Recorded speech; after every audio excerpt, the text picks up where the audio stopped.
Bosnia coming. Yeah, what they are doing. They were invited to speak. Someone from Someone from Focus invited them to speak at a conference or a church or a conference, and it was almost a 2-week long thing. But they come back this week. Okay. So we have begun with prayer, and we've heard Roby's and Lial's biblical leaders. So now it's our job to move forward, okay? So I have this slide up here. Our job today is to understand spiritual authority a bit more and to understand what happens when we abuse our spiritual authority, okay? I want to say that this topic, I think, is a very important topic, but I also think that it can be emotional for those who have gone through something like this.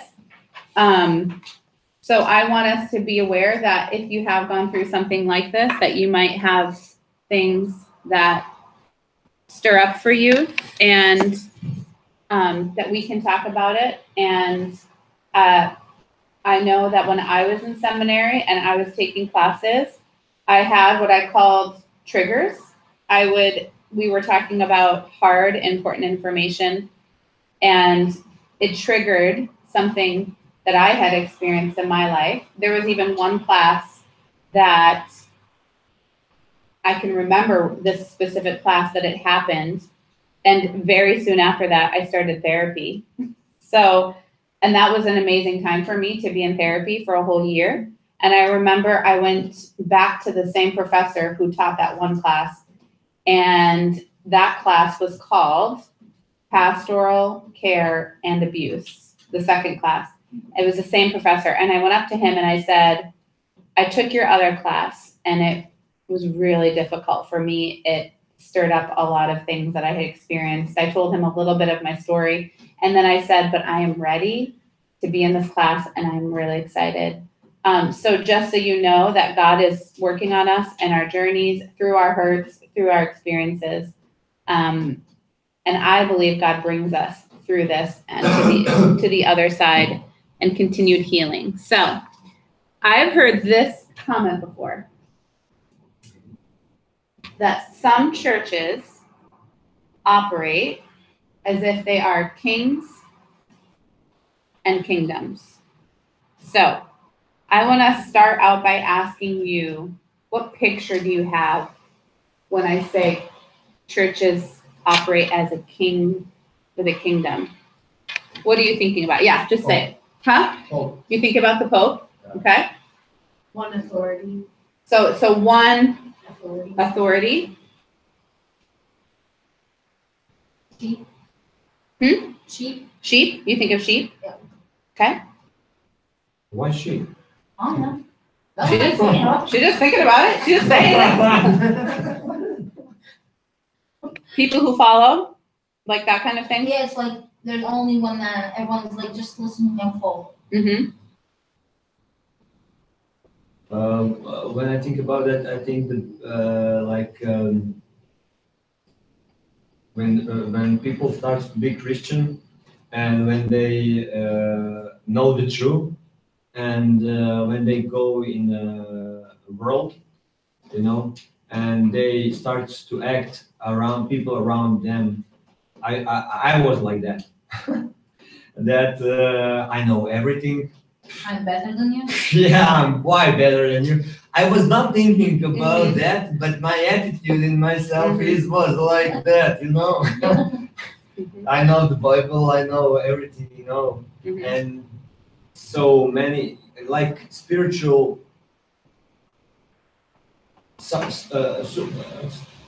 not humble, like what's Yeah, the opposite of humble. opposite of humility. Right? Sometimes we call it in English. We have a phrase that says "holier than you," like a arrogant. arrogant. That's a great word. Yeah, arrogant. Yeah. Yeah. So arrogant, like Okay. give me questions. I will answer everything. you Okay. know. I know everything about your life. I will just follow me and I'll fix it. yeah, I'll fix everything. Yeah. So like that, I think. Yeah. What about when you look at this picture and you think of a church and you think of a king? What kind of authority does a king have? Are those slaves? They are doing this mentally. So in this picture, you have people that are holding things and you think they might be like fanning him. Yeah.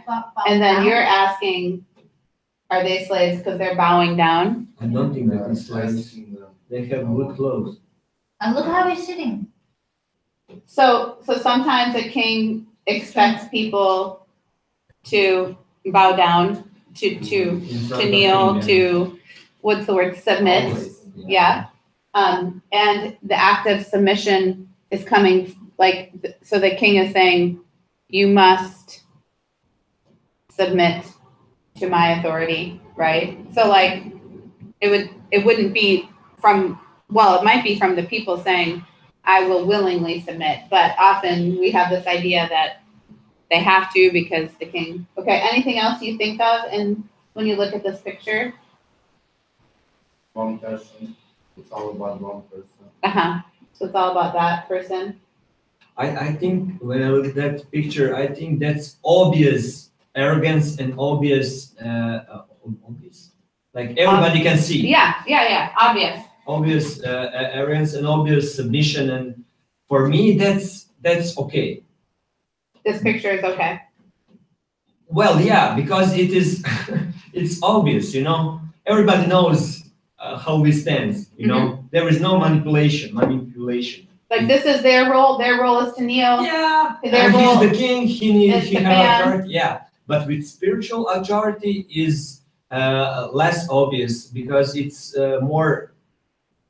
If you don't listen to me, I will not kill you, but God will put you in a Yes.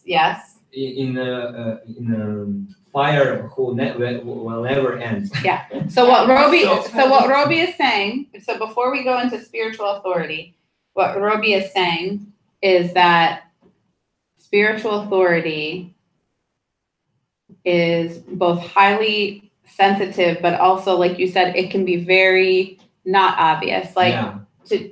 using You cannot using recognize my- really yeah. easy. using my position, I'm close to God, and if you don't do this, I think God's going to. Or something bad. Something will like happen, that, yeah. Okay, so hold that thought. Any other ideas when you look at these pictures? If we talk about churches, if they operate like they're king and kingdoms, I like those more. you like these more? Yeah. So- Cooperation, not collaboration, but all together. So you see working together? They harmony, Okay, see harmony, okay, and that others too, like they are having fun, they are standing. yeah, It's okay to stay. And even the king is like more loose, like he's standing, talking, and people like on the And on the there stairs is in front like of him. not one person in charge, there is more persons, like king is not alone. like there might be a court of Yeah, some kind. son or daughter Mhm. or Mhm. those people upstairs also are staying chill. Mm-hmm. In a weird, No one is kneeling. Just these people, but we don't know exactly Yeah, why. She's holding stuff. She's tired, I guess. Yeah. She's just tired. She's just playing on the ground. She's talked too much. Too much. in a weird way, there's a protection of the king. Like Uh-huh. there's a protection there, and Yeah. you can't, like, not even just like a physical protection, but a mental protection. Like you can't question that. Mm. There's no being able to question it there. So if some churches have a pastor in which we've created this system there where they're the king, what Ashley's saying is nobody can question the authority of this person. It's sort of like out of reach, right? Yeah. I mean, even in very healthy churches, that happens all the time. I don't know if it's because of the colors, but in these two others, you can see like more love, more, you know, it's like. Yeah, because of the makes you colors. feel Yeah. much More better. intimate, like- You're right. I don't know if it's because of the colors Yeah, of it the is. positions. Mm-hmm. And like in the first one, it's like The- if you lift your head up, you will like your head will be gone. That's how like you see Yeah. But this one does no that much orders. Uh-huh. It's like more revolution thing. Yep. Here, because Mhm. they are like not in one group, they are like different groups together going.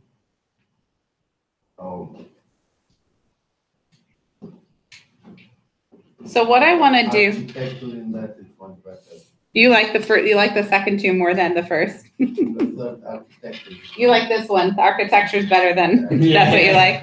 And why are you put this middle picture? Well, because generally, when this kind of thing was happening, it was in the name of a king, it was for a king, it was for a kingdom, it was for territory, Okay. you know, so I think that it's interesting when you look at this, sometimes have we not in history used the name of God to Finally followed. To conquer the conquer, to kill, to Use or don't use. use? Yeah. Sometimes it's that. Vanity.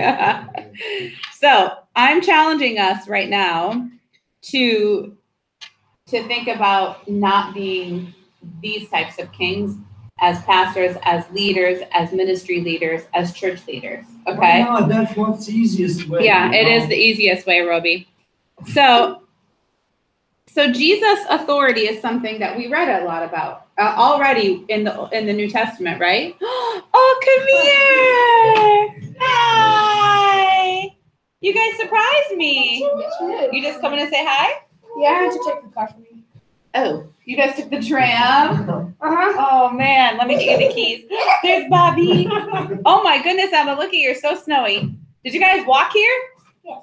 I You took the tram. You took the tram. It's my first time seeing your glasses. Do you want to be in a, Dave, we just started our spiritual authority lecture. Do you want to sit in on it a little bit, or are you guys leaving? Leaving. Well, as the spiritual authority, you would have to tell me whether or not I need to sit in or not. No, we can go. You guys need the car keys? Sorry for interrupting.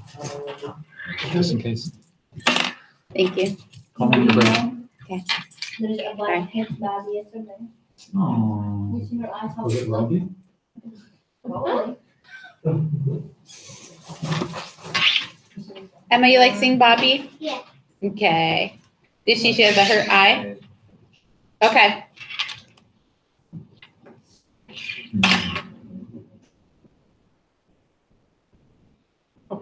Okay, bye.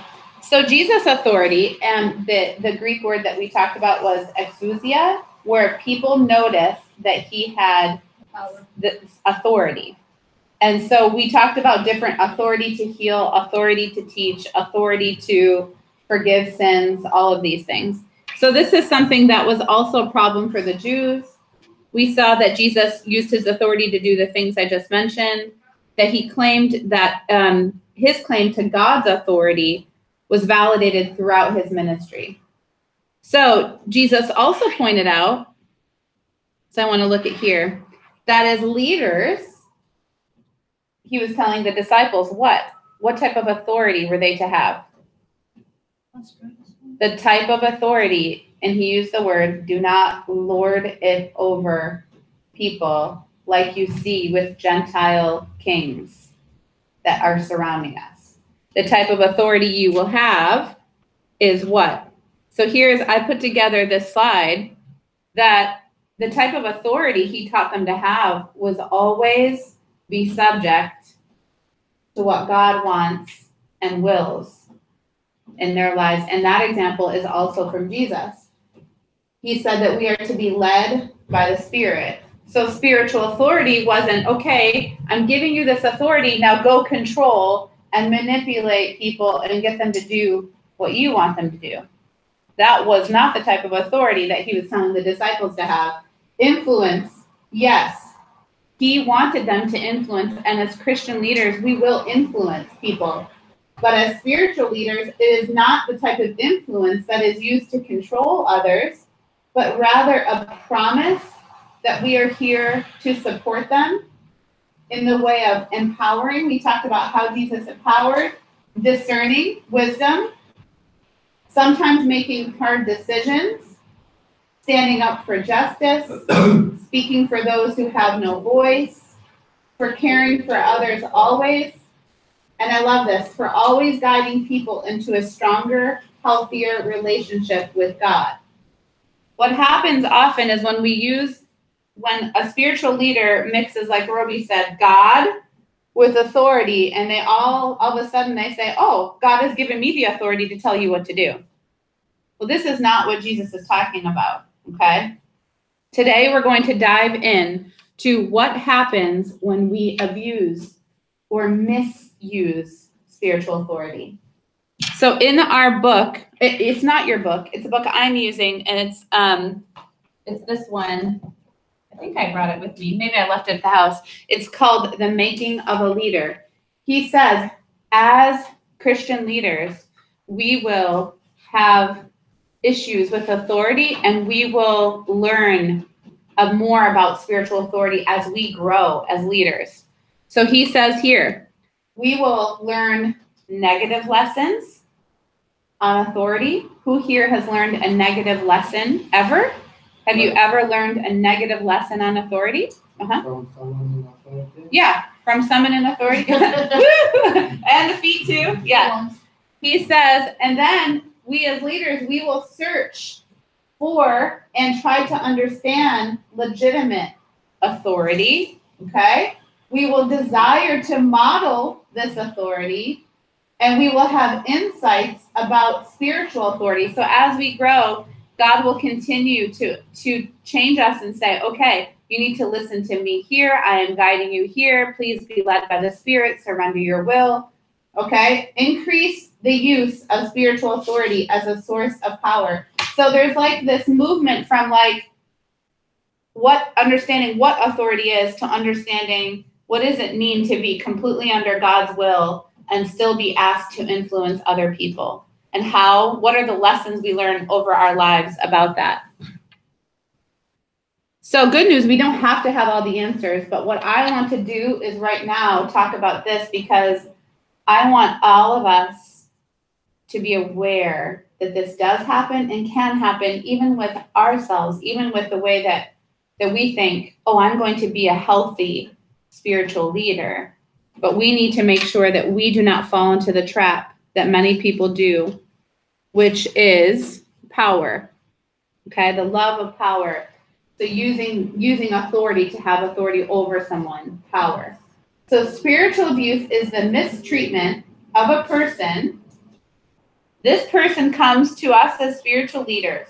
They come to us for help, for support, for greater spiritual empowerment or knowledge or conversation or prayer, a whole number.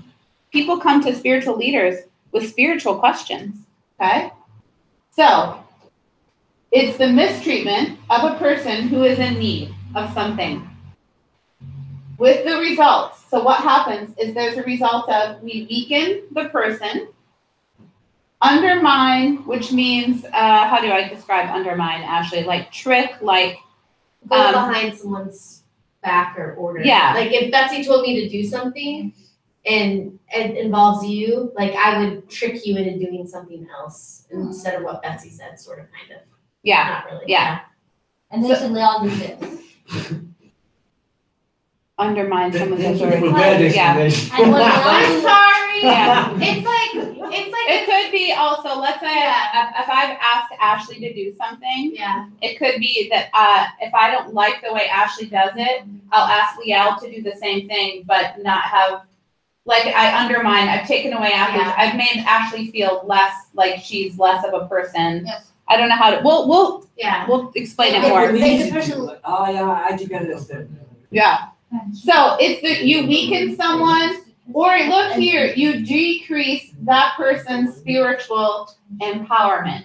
So in very simple terms, it's like you move them further away from God rather than closer to God. They walk away feeling worse about themselves and farther away from God. This is the result of misusing spiritual authority, in which the opposite is that we are supposed to build people up and help them move closer to God. Okay, so You have some example? Yeah, we have tons of examples. So when can it occur? Okay, because sadly in many churches, spiritual abuse is happening. So when can spiritual abuse occur? So let's read this together. When a leader uses his or her spiritual position to control or dominate another person, this means they don't care about their feelings. Override means Roby has feelings, but I'm not going to care about them. They don't care about their opinions.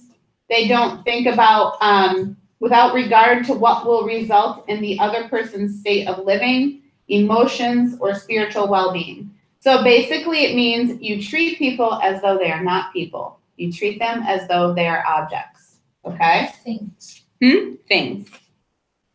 When spirituality is used to make others live up to a spiritual standard, promoting spiritual performance, or is used as a means to prove a person's spirituality. Roby, you need to prove to me how holy and spiritual you are, and I will be looking at your actions, and okay? And then Come on, dude, why don't you? I make Roby do these, but then I keep going, sorry, Roby, it's not enough, it will never be enough. When you feel choked. Or like what is doing like Yeah, Yeah, and you know, in churches always come like 10% of the people works, and leaders expect from that 10% that works not less, that they 10% works more, and just that 10% work more. And when you show that you want to work, then they take advantage. yeah, Is that what you like okay, he will work that, he always do it. Okay, let's Give him more. Give him more, yeah. And we're going to talk about the verse that Jesus said. Last night, you remember we talked about the yoke? Yep. He's seeing these people carry my own because it's light. these, yes, but he says, no, it's not supposed to be this way. And we'll talk about this later when we talk about how did Jesus address spiritual because abuse. it's easier to ask, like, I'm lazy and Ashley is not lazy. It's easier to ask Ashley to, to work. Yeah, she's worked many things, but Ashley will work great also in this. She's used to it. Yeah, she's used to it, yeah. Let's put her in. And what you're talking about here is that when we take take advantage of people, so it means that we know that they're loyal, and so we will use their obedience against them. Okay, and that's fine to ask. Now we'll talk about what is the difference between hurt and abuse. It's fine to ask someone to do something, but I think we also need to make sure that we're asking someone, is this something that they want to do, like to do? They might want to do it for you because they're a doer. There are many doers and they love to do things. And they're doers, and that's fine. That doesn't mean if someone's doing something that they're being abused. I want to make sure that we understand that. Because they love to do it. But what they're talking about is taking advantage of someone and not ever stopping to say, how is this working for you? How are you doing with this? What else do you want to do that gives you life, that gives you passion? So it's using people. And this is making people feel that if they don't do certain things, they'll never make it. They'll never earn God's favor. They won't make it to heaven, those kinds of things. Never enough. Never enough. So in other words, how can we look at this? Spiritual abuse is when you use spirituality to make someone feel bad, like Roby just said, make people feel not enough, make people feel controlled. I'm sorry. Is that Roby's? Yeah, I'm sorry. Oh, that's okay. I couldn't even see it. You put it in my bag? You put his phone in my bag. It's like Betsy, I put Matthew's phone in my bag Yeah, and we were searching for it for like 1 hour. that's so funny. I would have brought it home. Silent That's fine. Yeah. Let's say saying Yes, this, yes. Like my husband saying that I lost. Yeah. Be careful to don't use spirituality to decorate as a badge to decorate your ego.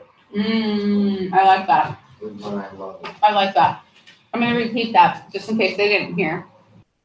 So you said, don't use, Be careful. be careful Don't use to not use spirituality as a badge as a badge for your ego. to decorate. Decorate your ego. I love that. I love that. Did you made that or? No. Not that.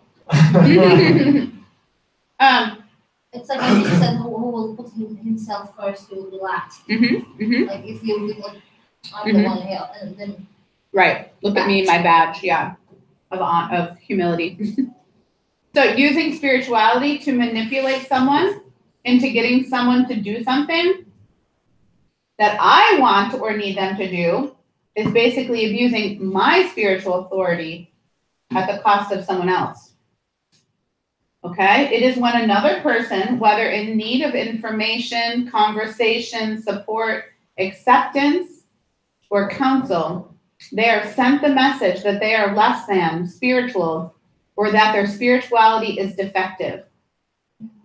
What happens often, and we have to be careful with spiritual authority, in the church, people who come to church, they will be vulnerable. And we want vulnerable people to be in church because they're there because they need people, they need God, they need love, they need something. The world is in need. People are in need. And so what happens is we have to be careful that we do not take advantage of people who are in need. Okay? My peanut M&M is stuck in my throat. that's what's body looking at when you like putting it. Someone abusing their spiritual authority uses this powerful word, shame. Shame is such a thank you. Roby, you're not a good person if you don't do this. Okay? Shame on you. It is such a burden that we don't even realize sometimes that we can put on people. And I have to say, people don't like to feel shame, so they'll do things to not feel shame. Okay? So just hold that. We're going to talk about the difference between guilt and shame in a little bit. How can we tell it's abuse? So I'm using this powerful word abuse, right? And this word makes people feel uncomfortable. And the writers of this book that I was reading, they're saying, people ask us all the time, well, why do I use this word, abuse? How can we use it? Because people will get hurt, like we talked about. How is it just not normal hurt that happens when you are in ministry and working with people, or there are times like we've had examples, I thought I was doing what God wanted me to, and then I felt betrayed by these people, and how do I heal from that, move on from that? So how do we know the difference between really something abusive and just things, bumps, challenges, obstacles, hurt that happens along the way? So at its core, the word abuse is used because it shows in a very real way a person's trust has been abused. Sorry, Bessie. Yeah. I have some question in my mind and I cannot listen to you after when I have that question. Can I see the question? Yes, Roby? Of course. You have a burning, that's called burning question. Yeah, burning question. When you're talking about shame, I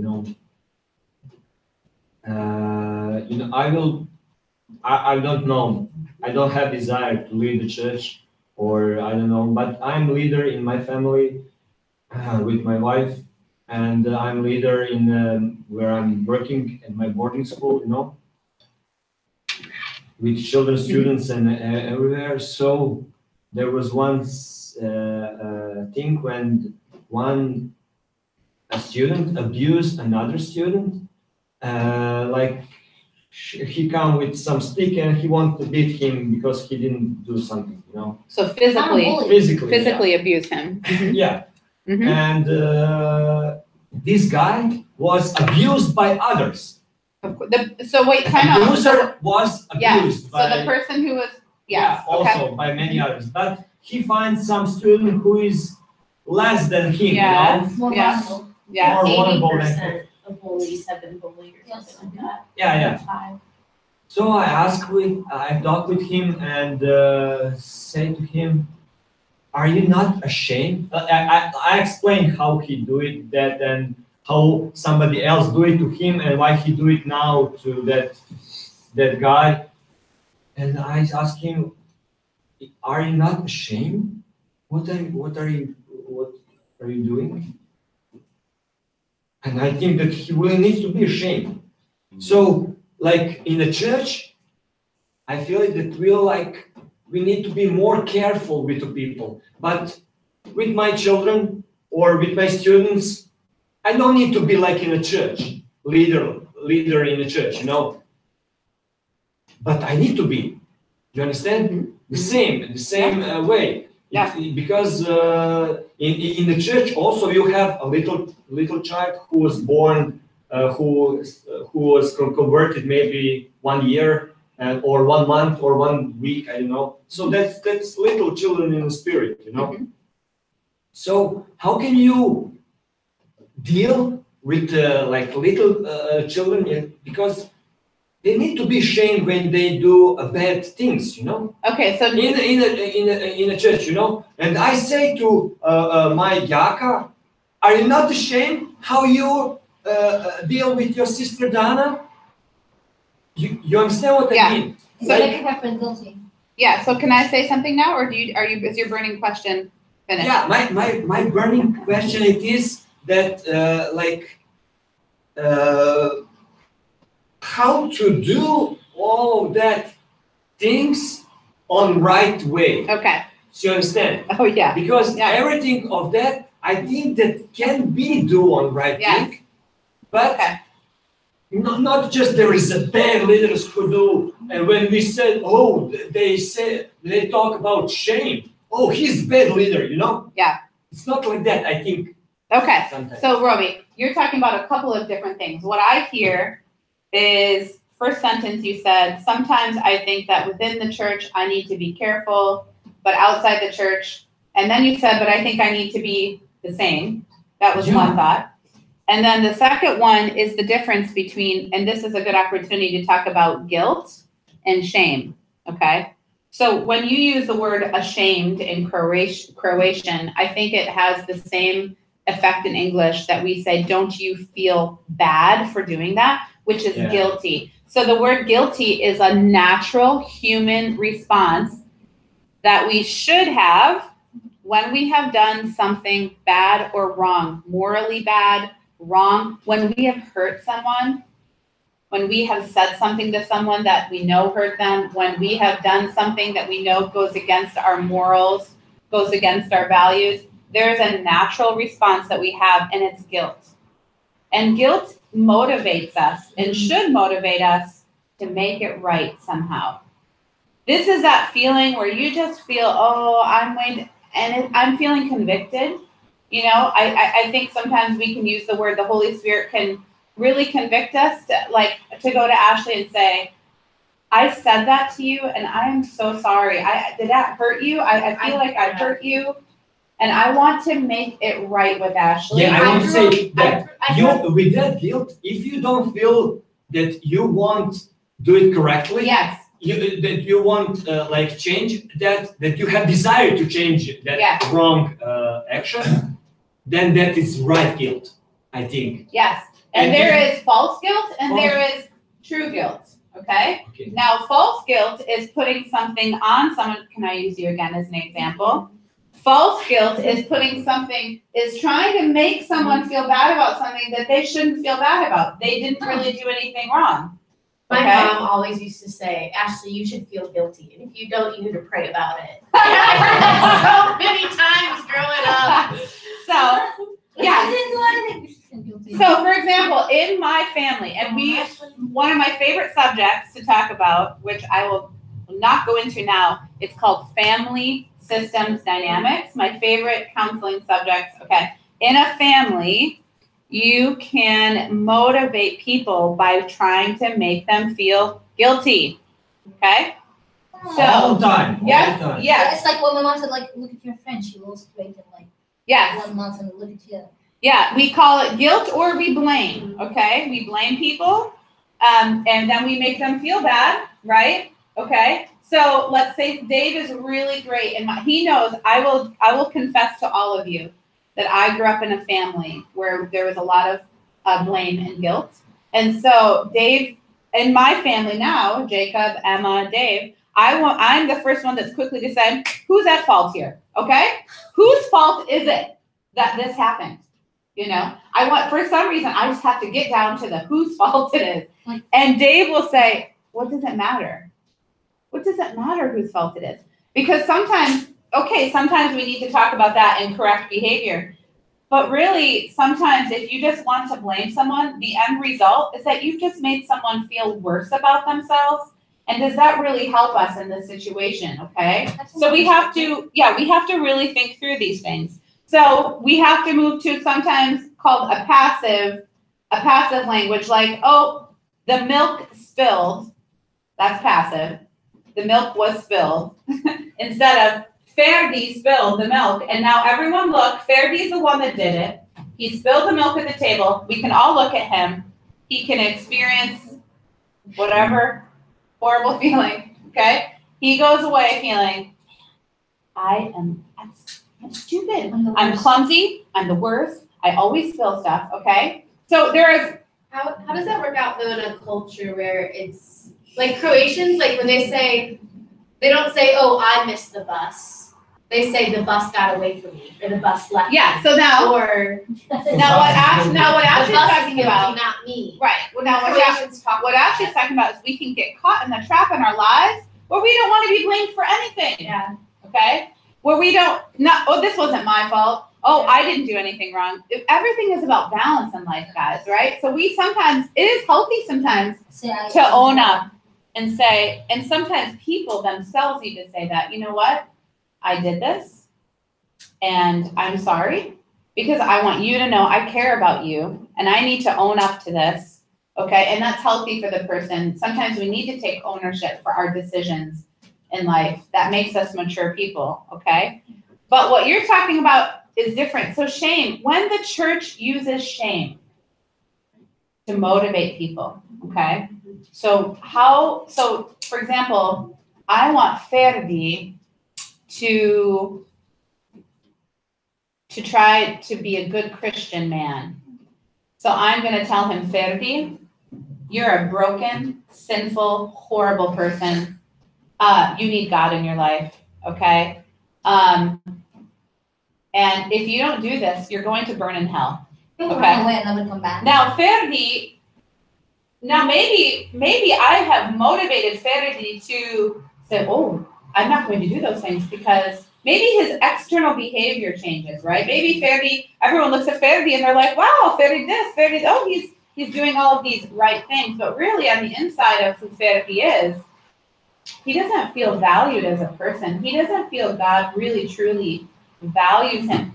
Has got the value of who God has created him to be. Has that changed him from the inside out? Okay, so Jesus is combating shame in the New Testament. When the Pharisees are talking to people, the people that Jesus had contact with, they felt like nothing. The leper felt like nothing. Matthew. The woman who was bleeding, the prostitute, Matthew, the tax collectors, the people who were said, Ashley is a tax collector. She will always be a tax collector. She is a sinful person. It's just the nature of who she is. And Jesus wants to restore that person. He wants to show them the value of being God's child. Okay, so Jesus is always working to combat shame. Shame is when you just feel defective as a human being, right? So we want to help people take ownership of their actions. We don't want to put guilt on people. We walk with people. There's a way to even talk about sin without saying, you're a horrible person. Look at all the decisions you're making in your life. You suck. Do you know what I mean? Like, that's one way to approach sin. Okay? I know that. Another way to approach sin is saying, out of love, I'm worried about you, and I'm worried this is harming you. And I want to walk through this with you, but I'm worried about you. Do you know what I mean? I mean, I'm just giving one example right now. But let's move on, because I think this will, a lot of this will reveal. Question. What was the second one? The second was family and church. how you deal with, are we need to be the same? I don't want to give Because, you, in Timothy, Paul said to Timothy, or have teaching in Timothy, if someone cannot deal with their own family, they cannot be a leader in the church. Because family and the church is pretty, yeah, by Paul, the same thing. okay, So I'm dealing with Yaka, Dana, and Pera in some way, maybe, not maybe, for sure, cruel way. Well, they are young and I need to be them, of course. Now we're looking But- at you like, Yeah, but I will not be that kind in the church. Okay, I'm not with the church 24 hours or much more hours than with my family. you don't live with people in the church, you're not a father to Yeah. Liel, and I understand, it's not Yeah. the same dynamic. It's not the same dynamic. Okay, it is not. But I'm a hypocrite if I lead the church on some way and do some things on some way, and on my home on some other way. Isn't Yeah. that right? So if we compare that things, like everything what we say here, if we say that we need to be father and mothers at our homes, how can we do that? Do you understand what I mean? I do, yeah. And I think you're looking for me to say, to give you the answer, okay? Yeah. I will challenge by sharing a story that I think if you've ever spoken to children of pastors, okay? One of the things that can be very damaging for them is watching their father be one person in the church Yeah. and be a completely different person at home. Yeah. Full of rage, full of this, and then they go to church and they see their father be very compassionate. Yeah, and yeah. he's been Very- loved from everyone. Well, why not all Yeah. feel the same? This can be very damaging. So I would say, as all Christians, that we need to strive for words integrity, honesty, transparency. We are one person here. If I have a private conversation with you, the same person. I'm the same person at home. It's something that we have to strive for, Roby. Yes, nobody sees what happens inside your home and nobody sees what happens inside my marriage. But if I am going to be a Christian leader, I have to have what is called continuity. I have to have, if I'm willing to stand up here and even preach in this church, I have to be willing to live out what I'm preaching. I cannot expect people to do something that I am not willing to do myself. And I think this is something as Christian leaders we need to really think through, because people are looking at us. They see our actions. When we are a Christian leader, they make a connection from you. This just happens from you to God. Okay? Yeah. And this is why spiritual abuse is so dangerous. You will see as we go on what happens when the spiritual authority has been misused. You will see what happens is they have a wrong picture now of God. Yeah. And Because they if have you a are very Betsy- hard time healing from that. Because if you are Betsy, leader in this church, Yeah, I'm not pointing in you. Yeah, but no, you are it's fine. now Yeah. correctly leader in this church. Yeah.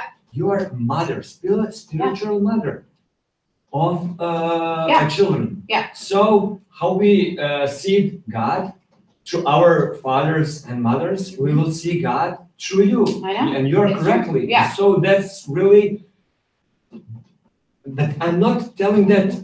I think that we are like too much, we are too straight, too cruel to spiritual leaders. They need to be like, sometimes, Yeah. do this, come on.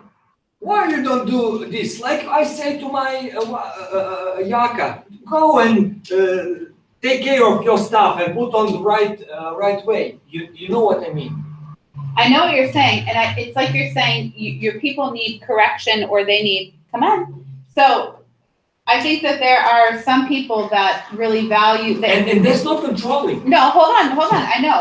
But what I'm saying is you need to understand that even if a pastor feels, okay, in this moment, I feel like I need to be a prophet and really speak truth, Yeah. okay? Now, you need to understand that sometimes we value saying something, but that doesn't mean it's going to be received well. And we always have to understand that, yes, God may say, okay, you have to speak to your people about something, but you need to understand that there's a way to do that where people really understand what you're saying. And then you have to really discern as a leader, when is the right time? Should I say this? Should I pray about it? How to handle this? Not just you all are. Yeah. Okay, I'm gonna move on. Okay. Because- sorry. No, I Robbie, talk it's fine. So much, but I have that on my- No, that's fine. Can I say one last thing? Yes. So like this happened in church, one church in Egypt. I was there, and the leader was like on the stage. He was like on fire, like literally. And then he went down, and then like this old lady came to me. I was like, "Not now, lady." And she was like, "You were." I was like, then the lady left, and I came. I was like, "You were jumping up on the stage, and now like you turned the lady." And I was like, "I was under the Holy Spirit."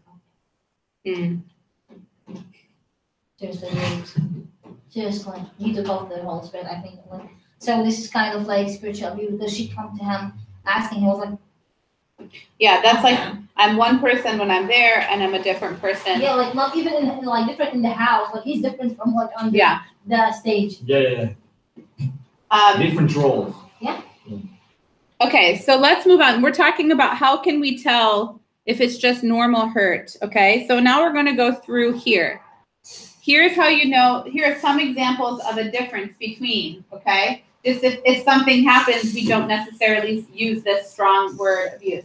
It is not abusive for a person of spiritual authority to make a final decision or to go against your opinion.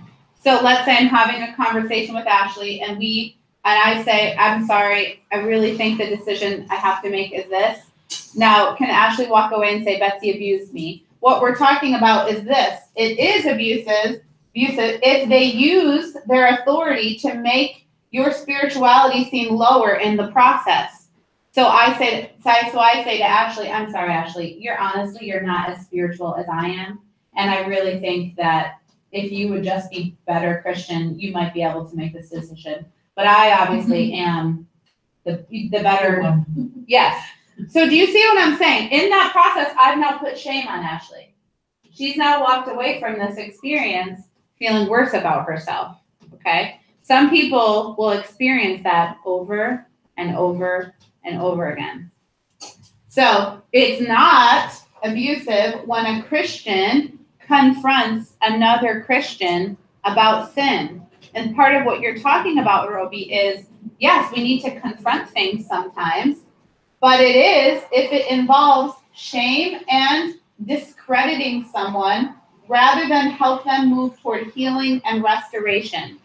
Okay? So if your end goal is for this person to, again, be shamed by the community, to feel shame upon themselves, and that you have no interest in helping them move toward healing and restoration, this can be abusive in the way that it's done. So a lot of times we just say, oh, but I was just speaking the truth. I was just saying what needed to be said. That's true.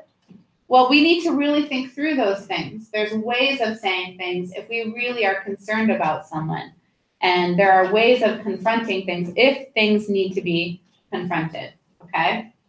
So it's not abusive to ask a person in ministry or leadership to step down from their position because of some emotional, physical, mental, or spiritual problems. But it is if the goal is to take away their humanity. The goal must be to help the individual to receive help, okay? So we don't want to use people up and then spit them out and then offer no help, no assistance, no restoration, no healing. People are human, okay? People are going to go through hard times. It's again about our goals, our motivations, our end results, okay? Are we, again, moving them closer to God and to feeling valued by God, or are we moving them farther away from that? It is not abusive to disagree on beliefs or doctrines. We're going to meet people and we're going to have people in our church where we disagree about beliefs or doctrines. Even this will happen in public. But it is abusive if it is used to belittle or attack someone. So, for example, let's say we're in church on Sunday and someone stands up and they say, I disagree with what's happening here. This has happened in our church. Okay? Publicly, it was said, I disagree. I don't like. Yeah. Now, there's a way. Now, here's what we could do. We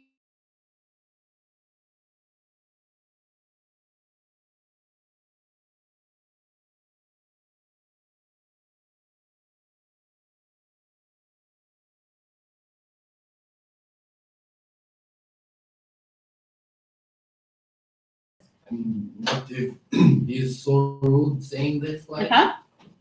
I mean, very rude. What's way. going to happen? I cannot control how people say things. I can control my actions after that.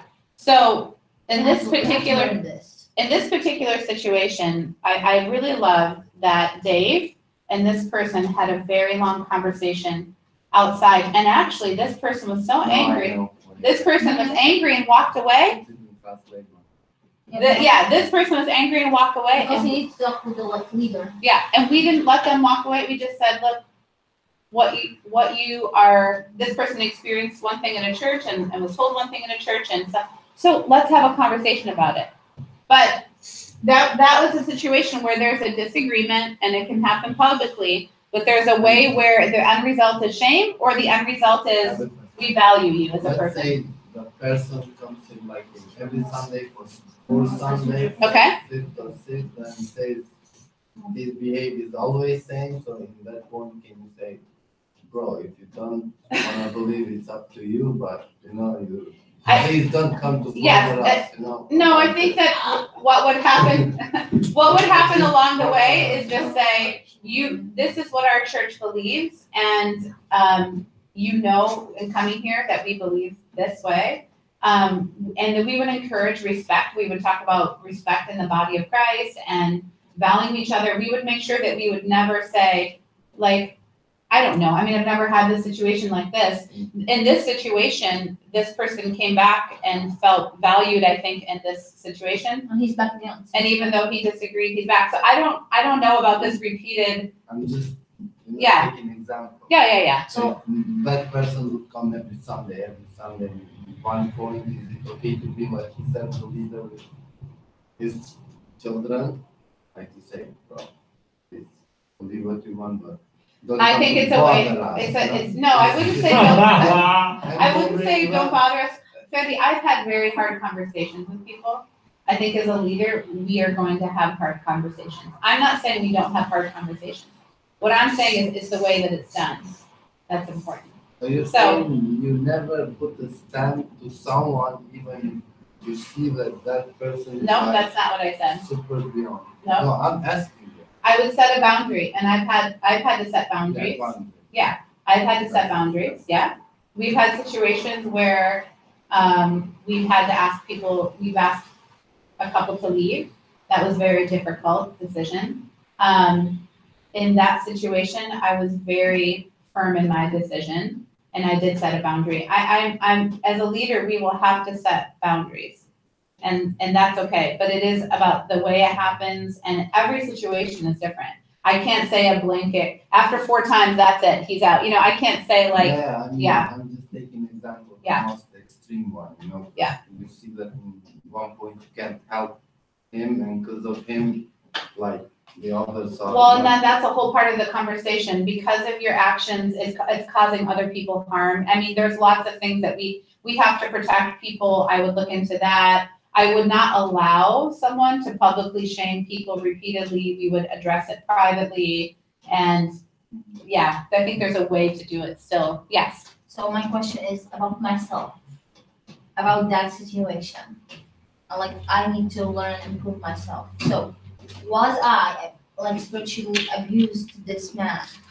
Oh, sorry. Was I what? Is it in there? No, it's fine. Was I? Was I? Yeah, were I? Was I? Was I? Uh-huh. Like spiritually abused to that man? When I said like, I'm not translating for you, you have to talk to the leader. Oh, you're saying, were you spiritually abusive? No, I think that was fine, Liao. I think in the moment, sometimes, okay, do you guys know the phrase, I'm using this to wipe this up. Is that okay? Yeah. Just water. Water. we can. No, oh, there's a towel. Emil, that towel behind you, right there? No, there is a. Can I have that towel? No, wait for Ferdi, wait for Ferdi. Come on. Go just water. I would totally try to do Dahlia! Oh, we have two. Oh, save it, Ferdi, save it.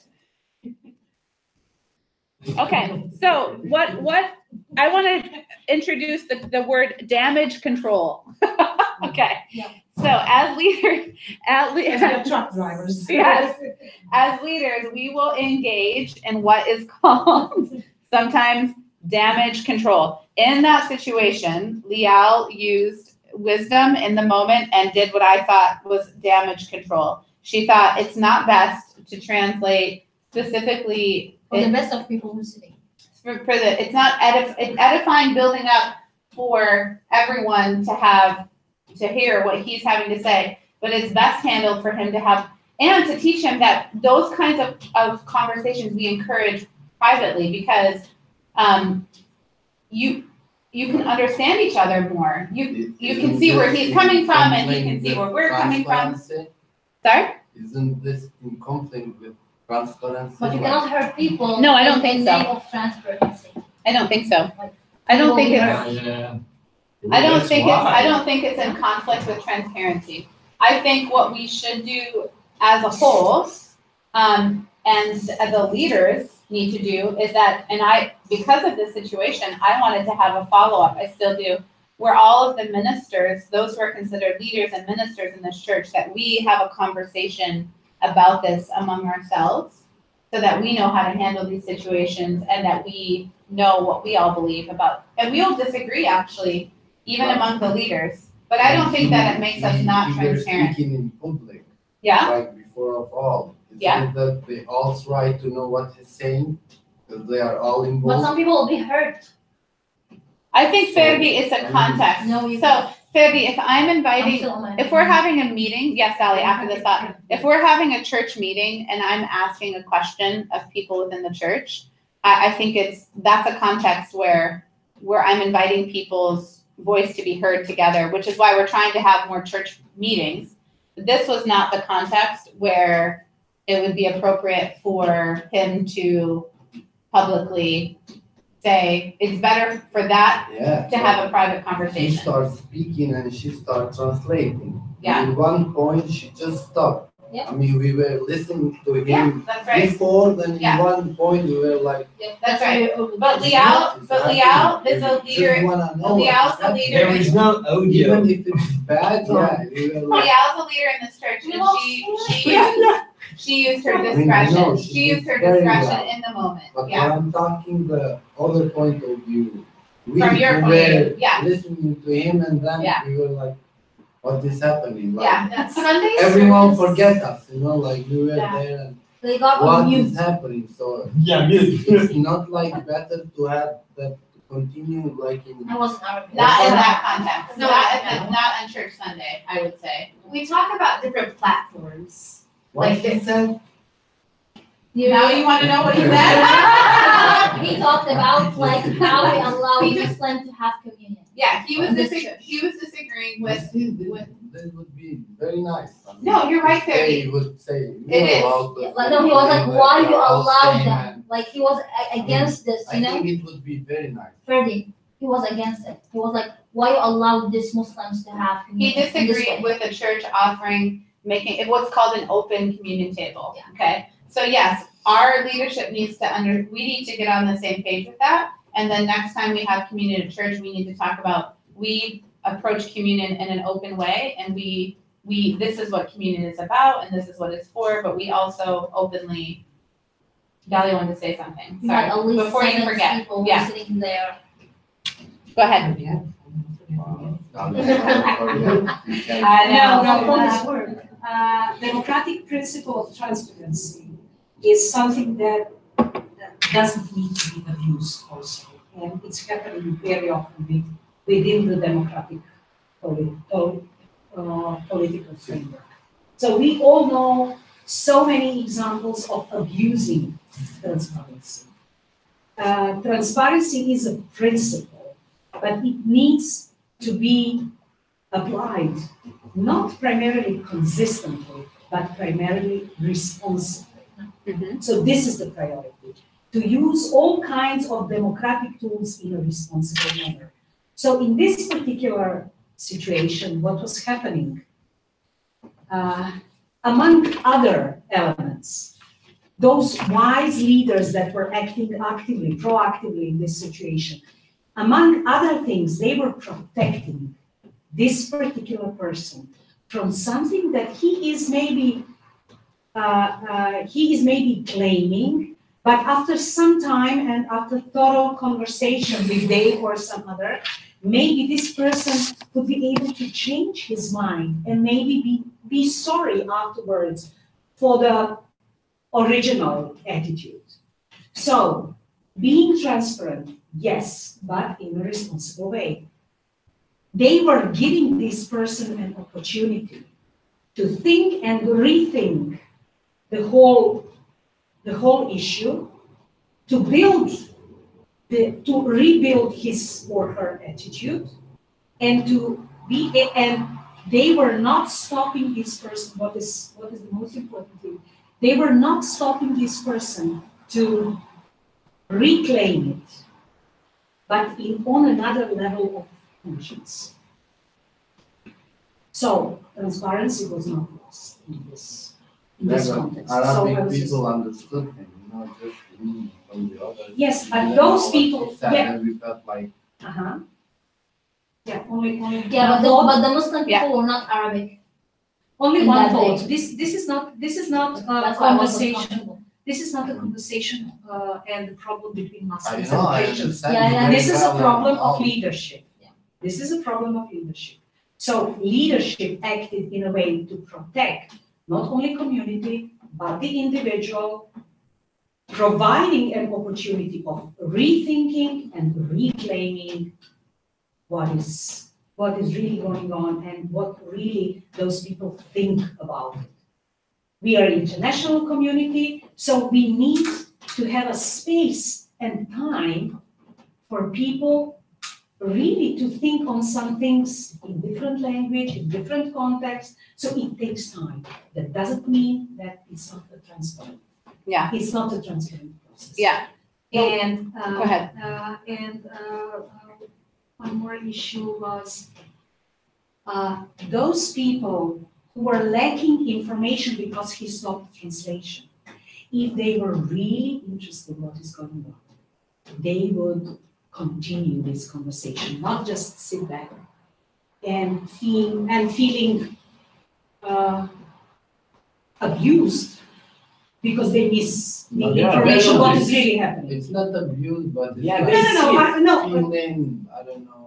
I'm a little bit with Wow. Ferdi in this I thing, mean, I need to say. why, what? But- She starts to No, no, speak, she please. starts to translate, and in one point she stops. I mean, is it that we hear what is wanted to be heard, or we want to hear what is said?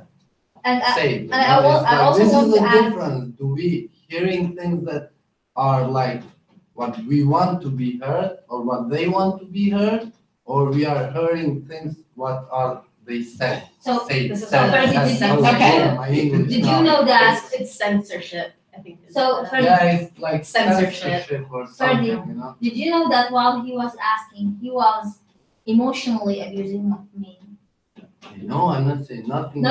Did you know I that mean, there's you some guys words did were like very abusing, well. like, no. Did you know that there's like some word like translate, it's your job, you translator, you translate. So like part of me No, I stopping. said to you like keep Yeah, yeah, yeah. translating. 'cause I was- Yeah, no, he didn't say. But not in that way, No, like. not- you No, do. not him, the man who was asking her. The man she who said. was asking the question, not you.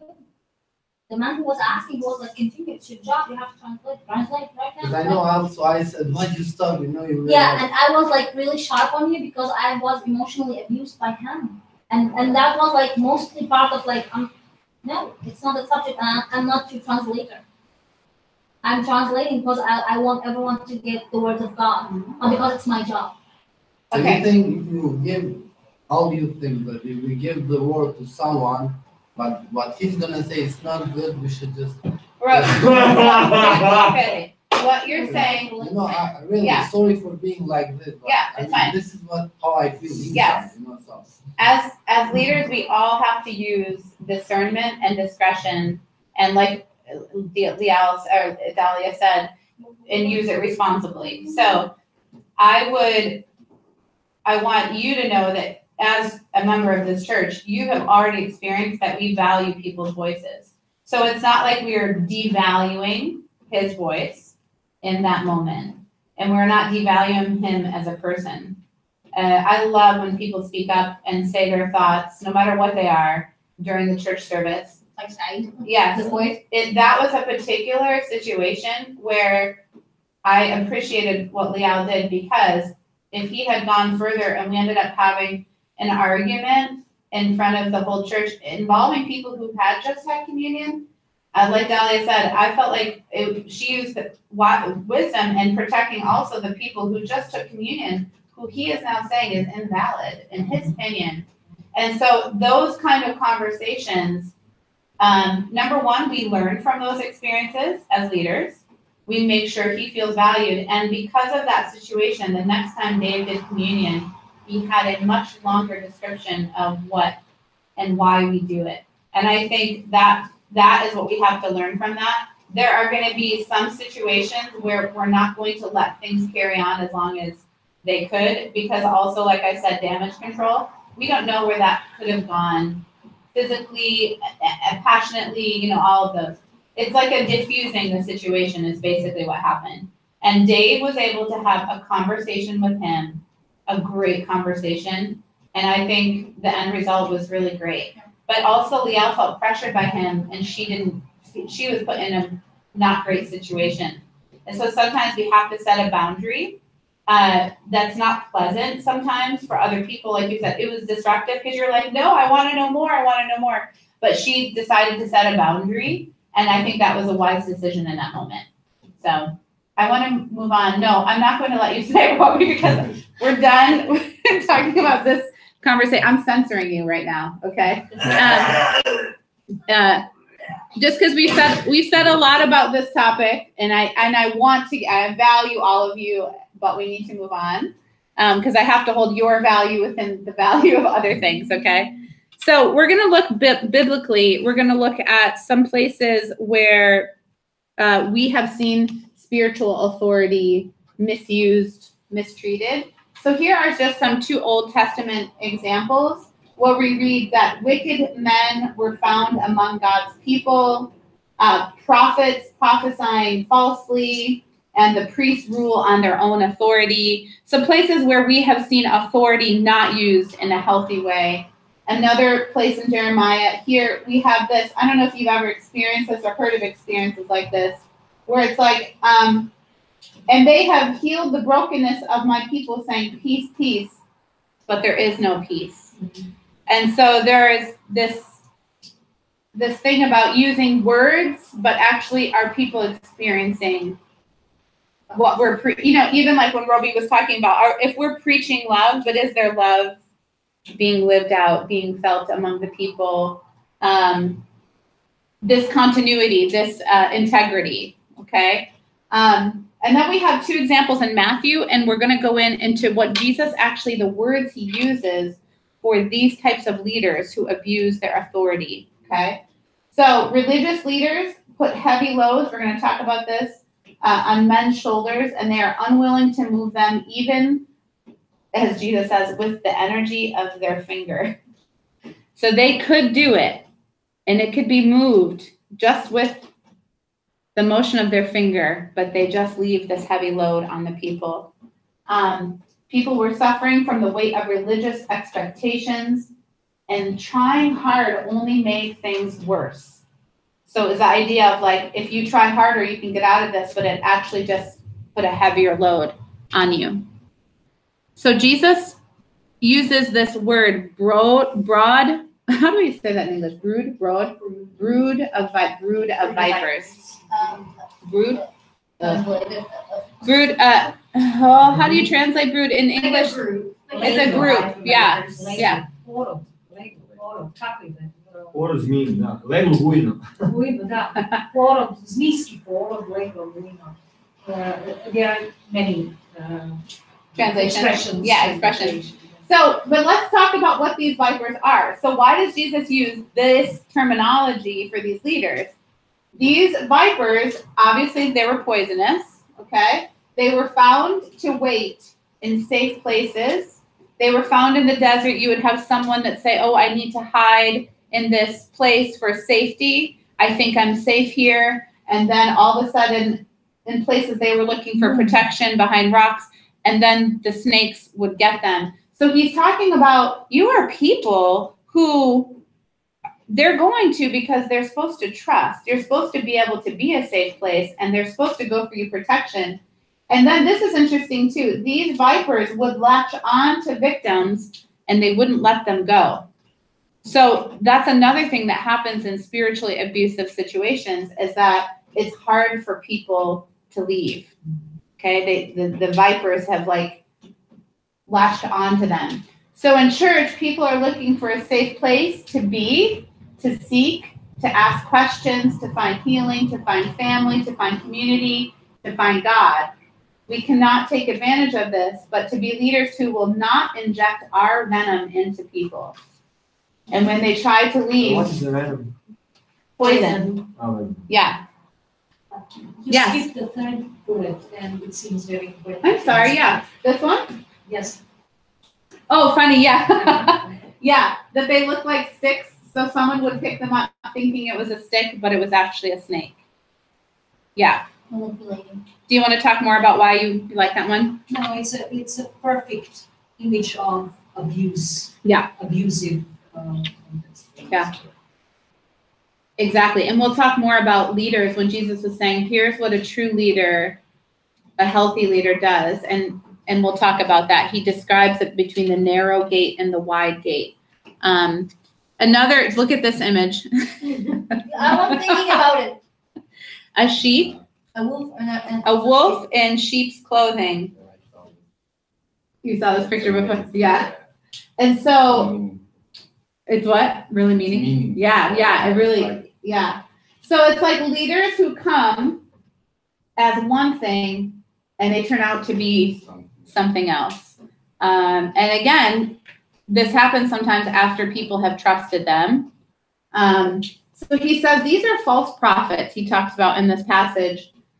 They stand in front of a wide gate of religious performance and self-effort. They made it seem very easy to get through this gate.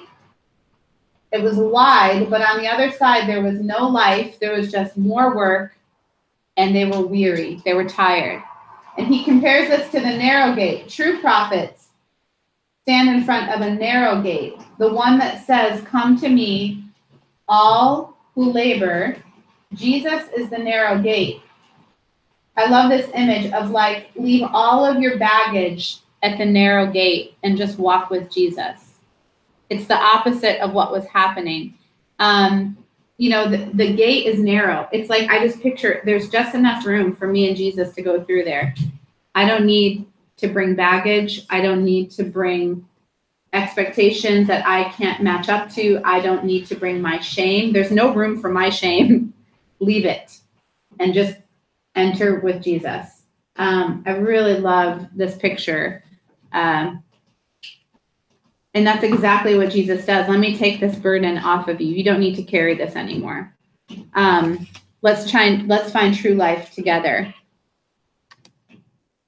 So then we come to Paul. Paul had these issues here in Galatia where he had a problem with the type of spiritual system that was happening there, where leaders would add performance and religious behaviors to the performance of Jesus on the cross as a means to find God's approval. And this is that conversation about circumcision, that they needed to do that extra step in order to be Christian.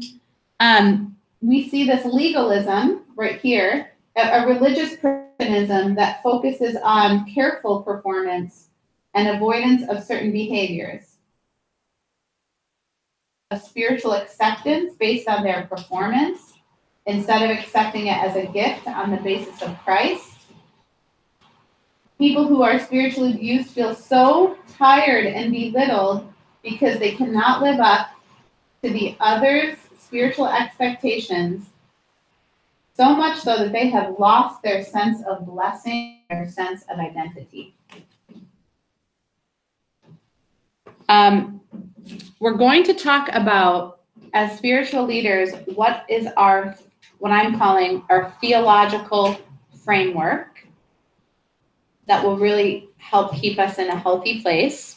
Before we go there, in the book that I was reading, it talks about how these are some areas of struggle.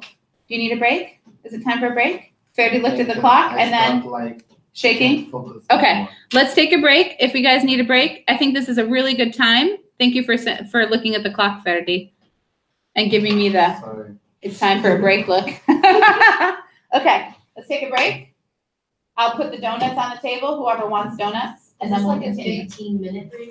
Yeah, not too long, but I'm not gonna put a time limit on it. Yeah. Okay, can I say then, Ferdy? I'll be back. Too much, you know. That. Robbie wants to have a conversation. Yeah. Break. No, come You on. don't want to break you, then. Come You don't on. want to break. Shame on you. Wow. Come on, let's go. You didn't have to. No, this is the first break. Oh. Okay, I thought you already had. No. Can I please abuse you? Please, come on. Betsy, I'll be right back. Please come here to be abusive. And that wouldn't be abusive, because you prepared him. Yeah. Dahlia, I was having coffee with Anita this morning. With who? Anita. Just let me go to the no. Anita Gakish. Oh, okay. And then I was like, and you were in the back of that. I was like, no. And then Nazarene, Robbie, you want to do it? do you know Dahlia? Uh-huh. And I was like, yes. It's like, you cannot not love Dahlia. And I was like, yes. In the beginning, I was like, she is a tough person. And then I found out, no, she's not. This is Dahlia. This is Dahlia. Like, there is nothing about Dahlia cannot love. And she was like, we were together, and then like we separated. I know her for more than 10 years. Yeah. We had a great time together. But in the meantime, she was passing through all kinds of struggles. Okay. Okay, great. And her husband was going to, he was going to Catholic in the beginning. And they are not so separate pure, spiritual. because Yeah. Like, She was like, I am happy because I was going to this church. more openly. I was I don't like Oh, this. fine. When I preach, I was going crazy. I was like, I felt something what and then her eyes was like And double I this. don't want And I went to the doctor like, I was like, my baby lost her eyes. And he was like, I was looking, she didn't do anything, just come out. And they had She was shots. like open for So, and everyone. what happened? Why is You know, like next to my place, there is like this And car. please She was go. running out the door. So she just Yeah. need to be So you reached. don't want to be afraid to have people's voices be heard. Yeah. And now You need to, you need now she doesn't even know what she was. She's walking It is slowly. hard. She was hard. Of course it's hard. Of course. I went to the doctor. The doctor. But it's about But balance. I'm not Please Jesus. come down. That's right. Please come down. Please sit down. Please. Yeah. Never. Never. Lula. Habibi. I thought I'm coming during the break. Well, Okay. our break happens at different times. Yeah, that's fine. Not a standard. Again.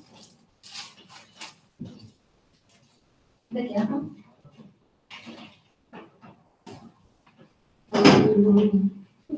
لا احنا ننهى اذا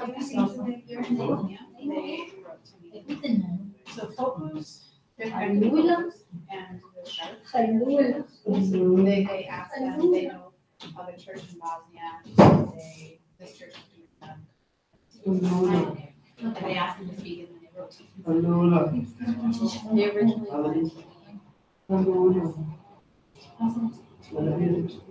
so they never would have been that person. So I did. I just said that. Just started this class. He'll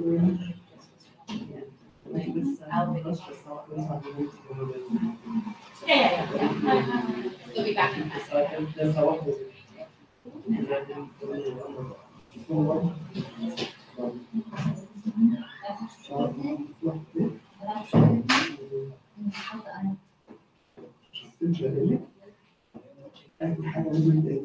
لا انا حاطه شوية. عشان اللي قلت لك عليه لا انا شوية انسى. ممكن أفضل. مثلا انا كان مثلا بغلطي هو ذاكر كذا كذا كوريتوس هو ذاكر كذا كذا فهمتي انا كنت حاطه بس اعطي انا المفروض انك كنت حاطه لا لا اعطي انا المفروض انك كنت حاطه ايات في نهايه الكلام لا فجيني مصوره ما فيهاش تقولي اللي قال عليها ايه؟ راح الا قدام الناس وهاي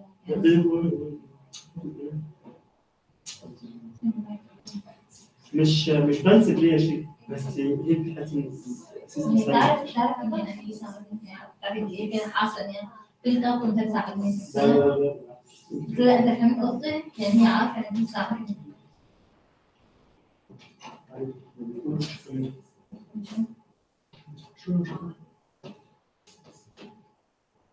أكلها حتى الخبزة بس خبزة بس خبيث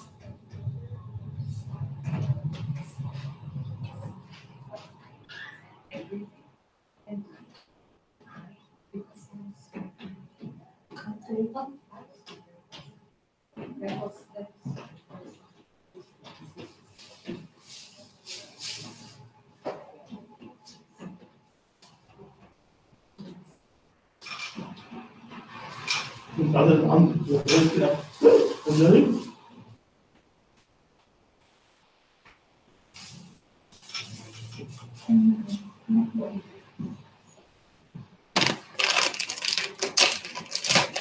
So much morning. I woke up 4 in the morning to put drops in Baghdad. Uh-huh. And I couldn't sleep after. So like I was writing my Can you keep leaders. this on? Yeah, emails turn on and off. Oh, okay. Can I have it on again? No. Yeah. It's on? No, off? عفنودنا I'm so cold. Uh-huh. So I woke Emil up like Emil and he woke up. So he went to get some water and I was like sleeping like writing about my leaders. He will get some water and come back and I was like and he was like Emil, I have something else and he was like you didn't hear anything, just like continue writing and go to sleep. And I was like, please woke up and listen to what I wrote. At 4 in the morning? Yeah, 4:30. This is 4? Yeah, 4:30. Is it on? Oh, I see. Yeah, and then when I finished writing, it was like 5:36, 5:45 something. So I was like, Emil, and he was like, yes. And he sit down. So I started reading, and he was like, well, you know, like, you should put your favorite verse in the end. And I was like, I don't think so. It's not like a verse thing. It was like, yeah, we should just read it like the express. And I was like, okay. And then like I like ignored him. It's important in now. Uh-huh. And then I ignored, and then I was like, oh, you know what, I don't know. Because I like those verses. So I just did It's that. because of me. Yeah, and like he had wisdom like 5:30 in the morning. Oh my word. He was like, I know what you should do. Yeah. Is your book mommy? And now the eyes is much better. It was like this. I promise. Yeah, I didn't even tell when I walked in, but now I see it's blue, right? Like bruised. Bobby, what happened to you? How did that happen? Like I opened the door, she like crying out, and then this kid, it was snowing, so the kids just sit on his bike. Uh-huh. You know, next to my place, there's a place to the car Yeah, to go up yeah. under the building. Yeah. So he was there up and down, you know, while she was coming out of my door. Yeah. Like he was down Yeah. to his parents to the car, Okay. and he just like boom. Oh, She no. started screaming and So she hurt. It was her head. Yeah. Oh. Well, I just told her, and the parents were like, sorry, we're like, what should we do? I was like, nothing. And like my eyes were like, Were you crying? I I know. Can you believe it, Emil? I just asked that question. he was like, it was what? Something happened. And I went to the There's doctor. not baby. Let's talk again. This like baby, not baby. So I was like, please come. I know this is baby. And you know what? He took me in the car. It's next to Kaufman. I was like, oh my god, I cannot pull up my feet. So like, You were like, she lost her eyes. yeah, I went to the doctor like this. And then the doctor will going to go to the doctor. I was After 1 week, everything is Done. done. like, I was like, I was not getting money baby. for this. I was like, No, I'm not giving money yeah, for yeah. this. And I promised her, You're just like my this. line was like black down. I promised. I was like, she also realized that it's all your fault. It's because you're not taking. And I went to the doctor. I was like, doctor. He was like, with some other Oh doctor. my gosh, I I was was like, like, was this My crazy? baby lost her eyes. And he was like, and he went to the other room and like the nurse came And with you him. were saying, speaking this in English or Korean? Yes, English. My baby lost her eyes. Literally. Oh, I And the nurse was like, this, please come down. And he was like, I just like it's just swollen. yeah, Yeah. the head's like. She still has her eyes. Did you And say then I was that? like, She still has eyes. and I was like, she lost her sight. And he was like, Malik cry for dog. Name fight for money. We don't have this dog. he was like, Pay for it. he was like, now we're gonna put 2,000. I'm like, we put 100. Oh, okay, 100. But you were like, Too much. too much. Any amount, really any amount is too much. That is, Yeah. that's what I'm saying. I'm just saying. Did you hear? So when You the will doctor, translate that for I me. was like, no. You have to. You have to. I'm kidding. Okay. The Be dog very classes well. having dog classes. I was I down. know. I was That's why you were so upset. You said And it I was gave you fever. swallowed, and I was like, and he turned the light off, and he was like, with the light, you know, and she was like, she's just swallowing. Like, I was like, and he was like, sit down, like he, you know, like he was, Yeah, I was like, oh, oh, yeah, I did the car, no, you didn't. I Did she did, pass out? yeah. Oh, I was like, He I was like, wait, no, I don't know where I'm he going. was like, she's fine, I was like, I know. Jesus, yeah. And he was like, and he was driving. Where's the water? Where's the water? He was driving, and I was like, she's fine, I was like, I know. Because I was like, I need You to relax. save her Yeah, eyes. yeah. I need to And save I was her like, eyes. I'm gone. You passed out. Yeah, and he opened the window. How was the Oh, yeah, what was that?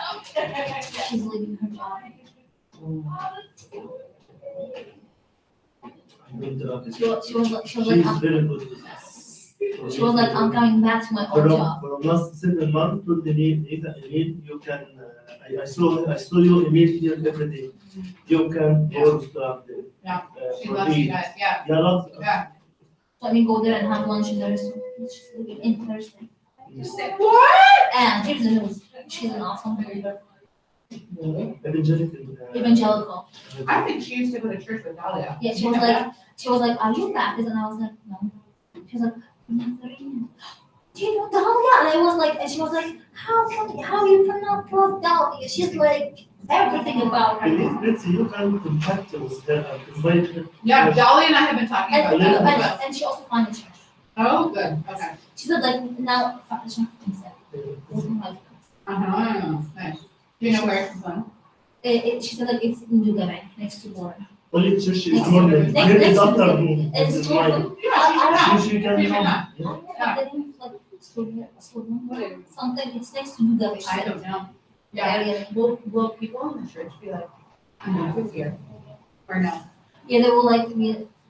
She said, I got about about what happened with Nadia. Yeah. And I was like, I'm surprised about like you like guys think everything. She was like, every day I got email from to say that everything is fine. No. I was like, no, it's not. The police came 3 times. She She, didn't and she know. was like, Is she in charge of both? she's in charge of Warren, but she like, yeah, she's in charge for all like refugees. I can't believe she's moving. What will that mean for you guys? She's, I don't know. You have to find it to become new friends with me, Anderson. God, really Right. last week. Yeah. 3 months.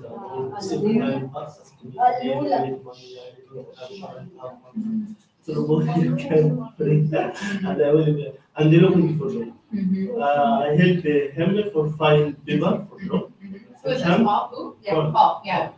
Yesterday, find job That's amazing. from me. Great. I said you are serious with people Great, Yeah. great. I'm very happy. What is it? What is it? The kind of job? Construction. Okay, so that'll be good for him to be active. in- Yeah, yeah. That makes me happy. So is he done with Nadia? No. He's not done? No.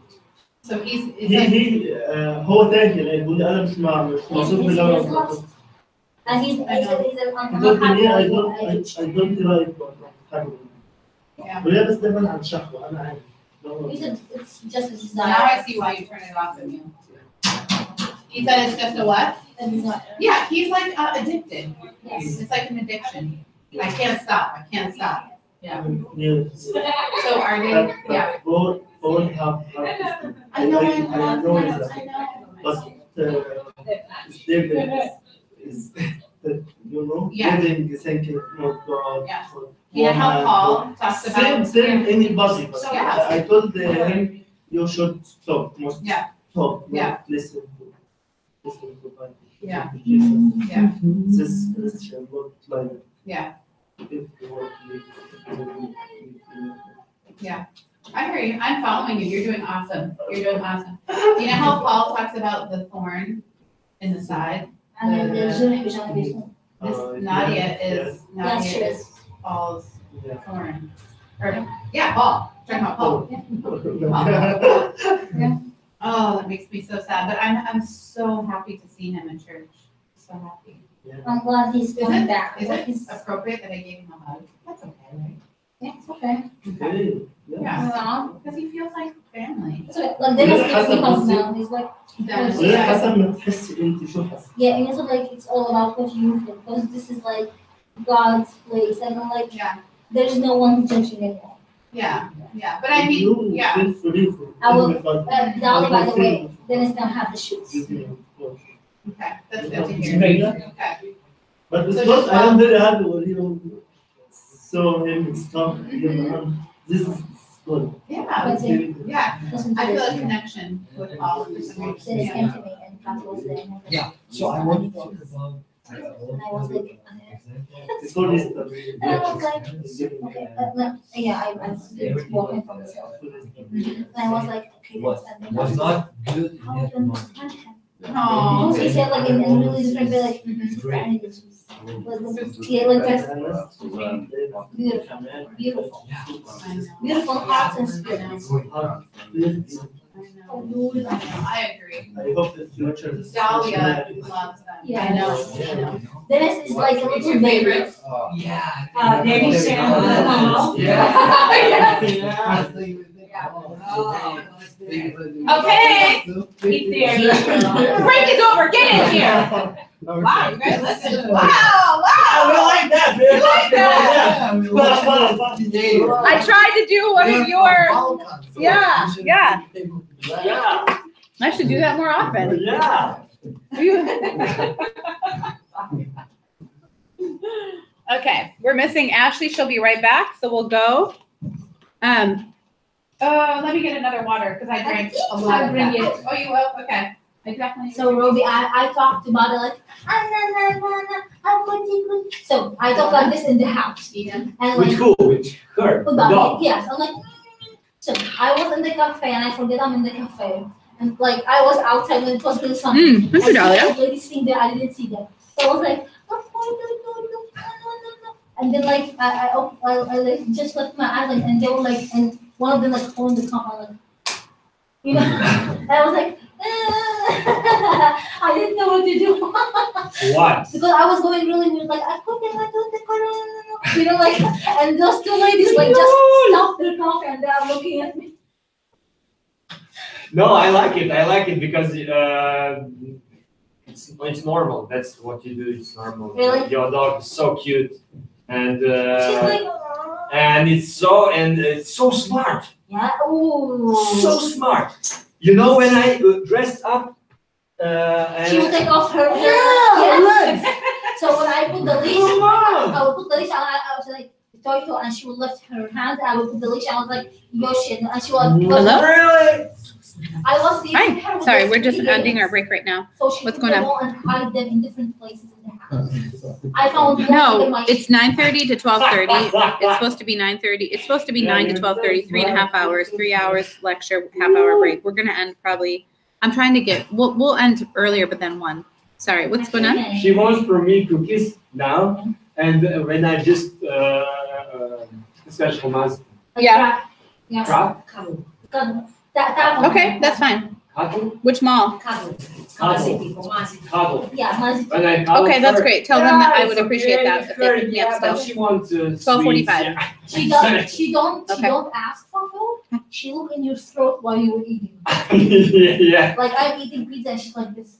She looked to my hand and took pizza in my hand. Which, and which, she just you took got my mouth. shoes? I'm sorry, I And don't no know what matter you're how, talking like, about. if I change my face like this, she will come and sit in front of me. Yeah. And she's like, Oh, I haven't seen them, I'm sorry. yes, she doesn't ask for food. She just Look in the eyes. church? Yeah, yeah. But think with her Oh, quietness, oh, they're she's after more her. loud than some dogs when they. Yes. Yeah, Yeah. She looked in my throat, but I'm like, and she's like, So you need to get this. Yeah. I put the blame on you, like, why don't you give me? I'm hungry. And I just met her, and she's like,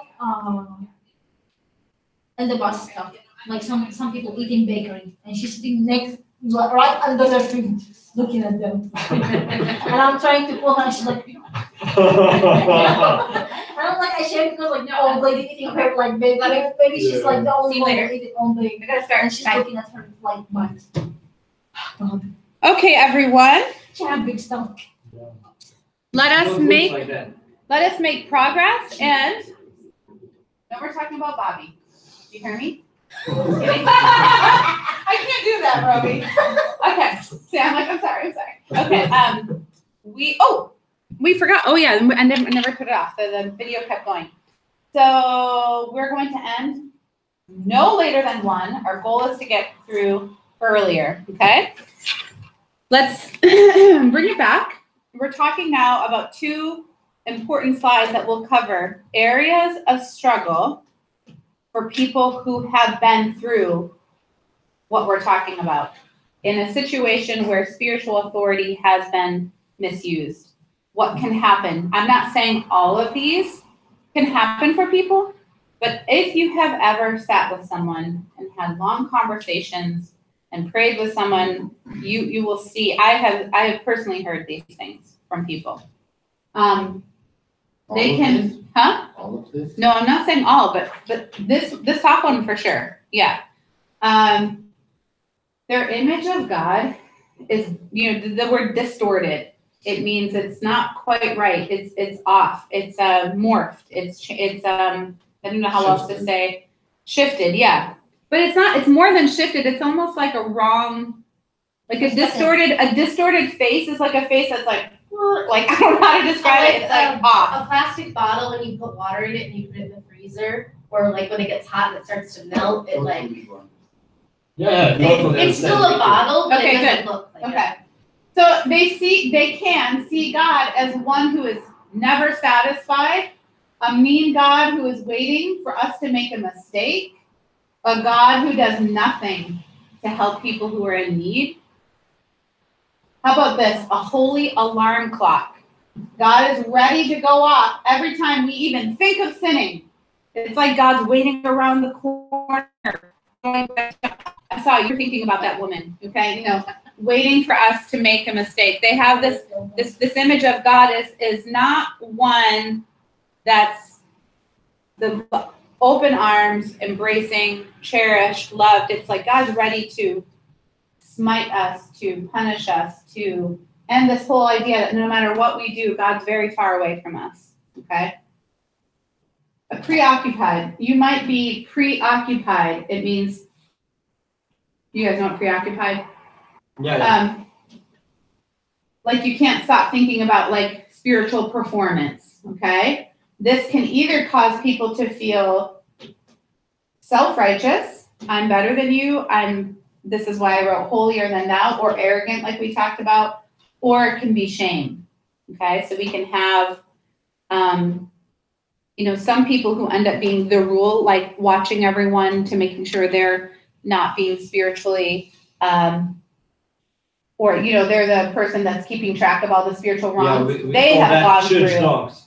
Huh? Church dogs. Church dog, oh, church We have dogs. that. Watchdogs. Watchdogs in church, yeah, oof, that's a horrible feeling to like go to church and be like, who are the watchdogs? Oh, I hate that. Can I be that? Robbie would like to do that. With love, Robbie, with love. I can be. There is a Okay. Oh, I want to be prophet. I want to be preacher. Oh, I can be watchdog. I can watch them. What were you gonna say? Watchdogging is a normal political activity. Ah, Considered as a normal political activity of a particular group of political activists, watchdogging. Wow. We have a certain group of dogs. People who are always watching for mhm. for a government to Mistakes. make a mistake. Yeah. And then I'm on you as soon as you do. Green environmental groups are Mhm. usually active. So let's keep it outside of the church, I say. Yeah, you have a distorted self-identity of yourself as a Christian. So a lack of understanding of being a new creation in Christ, and that we talked about that long conversation about guilt not being the same as shame. You may have a problem relating to spiritual authority. They have this a thing where they're talking about you either become too compliant, yes, I'll do everything that you say, or you become defiant, like I see his spiritual authority and I'm running so fast and I don't want anybody to tell me what to do. They cannot make me come into that church, you know, that kind of. So it's like it creates sometimes this extreme situation when it comes to how we react and interact with spiritual authority. You can have a hard time trusting again because trust has been betrayed. The essence of living as a Christian is a trust relationship with God and with others. So trust is essential. And that's what we talked about, that it is betraying trust. Someone who's vulnerable comes in and we betray their trust. This is the foundation of what is there. So if that is gone, then obviously they're going to have a hard time trusting again. They won't want to be burned. I once had a conversation with someone and they said, I can't even hear the word should anymore. I can't even hear it because in church I heard so many times, you should do this, you should. And this person just, I can't. When I hear that word, I can't, you know. You may have a hard time admitting the abuse. Sometimes when people are in a system where this is normal for them and their spirituality and everything is involved around this system, that it can feel like you're being disloyal to these people, to this church, and maybe even to God. Sometimes to even call it this word, abuse, it feels crazy or overreactive. No, our church just wants us to, you know, be on the right path. You know, it's okay that they make us feel bad about, you know, whatever. We sort of, Because we deserve it. we deserve it, exactly. We make excuses for them. We don't know. I don't know. I know Ashley's had conversations with people, and, you know, we've bounced these ideas off of each other when she'll be like, I'm really concerned for my friend. I feel like she's in this situation. I don't think she realizes, you know, how, you know, from the outside, sometimes you can see these things. And that's where we're going, is that when we encounter someone, when we're in a relationship with someone who has left this situation, how can we be a friend, a healing companion? Or if you know someone who's still in this situation, how can we give advice to them? We'll get there. They may suffer from, have you ever heard of this? This is so interesting to think about, but I know this has so happened. This concept that people, once they're in a system like this for a long time, do you guys know what a bunker is? It's like Yeah, place where you can hide from the bombs. Exactly. So they have this shelter. Yeah, like a shelter, but you know, it's like you hide in there, you don't leave. And so here's what happens. You have a mentality, you've been trained to be cautious of anything on the outside of the bunker. Yeah. And you're secretive about things that happened on the inside. So especially if they've left this situation, sometimes they don't know how to then integrate into a situation that isn't like that. Huh? To integrate at something else. Yeah. On the outside of the bunker. Mental prison. Yeah, exactly. This takes a lot of patience. I don't know if you've ever walked with someone. It takes a lot of patience, a lot of It love. does. Yeah. Because almost like, once they're out, they're kind of like, imagine if you were in a bunker and you were taught everything is unsafe and you become jumpy and you become nervous and you become, trust, it just takes a lot of care and a lot of patience. You may have a hard time with grace. I do. You can't receive grace because you don't deserve it. Like Dali was saying, we don't deserve grace. You find ways to push God's grace and others away. Or you accept it with the condition of feeling you will always have to pay people back. So grace always comes with this pressure to pay someone back versus just accepting a free gift. That's very difficult because oftentimes in truly abusive situations in spiritual realms, there's always conditions, okay? They're always like, it's a conditional relationship, a conditional love, a conditional, transactional. Thank you, Dahlia, instead of transformational. Yes. You may have difficulty with personal responsibility. You might even be under-responsible. You don't want to be responsible for anything. Don't even come close to me with that word responsibility, okay? Again, the idea of like, I'm running so far from that. So sometimes it takes baby steps to accept a little bit of responsibility at a time, because maybe in the past when that has happened, it was done in an unhealthy way. And so now you need to see, oh, this is what it feels like in a healthy way. So sometimes what we can do, we can identify unhealthy situations or horribly abusive situations by looking at these things. So it's called the power posture. If this environment, leaders are always spending a lot of time focused on their own authority and reminding other people of it as well, this is called the power posturing. So sometimes that can be done in subtle ways, sometimes open ways. I don't know if you've ever worked with someone where they're constantly reminding you, you're lower than me, okay? It's this, you just need to know I'm here and you're here. And that can be done. It's natural. You're natural. And that's just the way it is, and you need to know that. But sometimes messages are sent and sometimes it's direct, but there's a reminder there. Jesus, or if you remember, didn't have to remind people that he had authority. I was reading this comment and it said, if you have to remind someone that you're in authority, you've lost authority. Okay? So forcing someone to remember I'm an authority over you, that true sense of them looking to you as someone who they see as a leader, you've lost it. Then now you have to force it. Okay? Performance preoccupation. So again, where we are preoccupied. Now it's like Roby was saying, but sometimes we have to talk about obedience. That's not what I'm talking about. I'm talking about where that's all you hear from, let's say from sermons or from teaching, where you just feel like, man, you're just getting beat up over the head, like with this obedience. Sorry, that was my hammer. Obedience and submission, are two important words used in systems where they are preoccupied by performance. And especially if your power is dependent on the performance of people, then you might even do that even more, okay? There is one verse in the Bible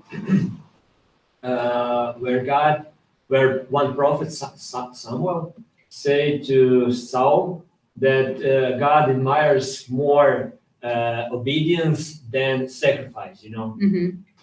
And that verse can be really, really, if preacher said to you, do you see how obedience is important for God? As Saul was, you know that story? Mm-hmm. Mm-hmm. Yeah. You know that verse? Yeah. No. Any validation. But the point is, Robbie, again, we talk about, there's a way to talk about obedience, because did Jesus talk about obedience? Absolutely. But Jesus also modeled obedience for the disciples. I mean, he didn't manipulate them into obeying him. Do you know what I mean? Yeah, Like yeah, there's yeah, a yeah. way to talk about obedience as Christians. We're talking about surrendering our will to the Father, to the Spirit. We need to learn to. It's like we said in the beginning of this class, leaders need to learn to be led first and foremost. So unspoken rules, if you've been in a system where you know there are rules that we can't, but they don't talk about them, but you know they're there. A lot of families have a lot of unspoken rules. We also have this can't talk rule in systems. So, Ashley, I don't want you to talk to Fergie about what I talked to you about, okay? Like just don't, just wanting to make sure that the person remains in power because we don't want people to talk about it. So people in those systems, they tend to end up feeling very isolated and alone, okay? Lack of balance. Here's where you have on one side extreme objectivism, puts God in a box, okay? Says the Holy Spirit only works in certain ways, and I'm telling you how the Holy Spirit works. This is how it works. Do you know what I mean? And it works according to my parameters that's created by leaders. So if God works outside of that, well, that's not really God, okay? So it's like this extreme objectivism, or it can be extreme subjectivism, which means that giving more weight to feelings and experiences than even to what the Bible teaches or declares. It's this idea here, having a word from the Lord does not actually trump the word, okay?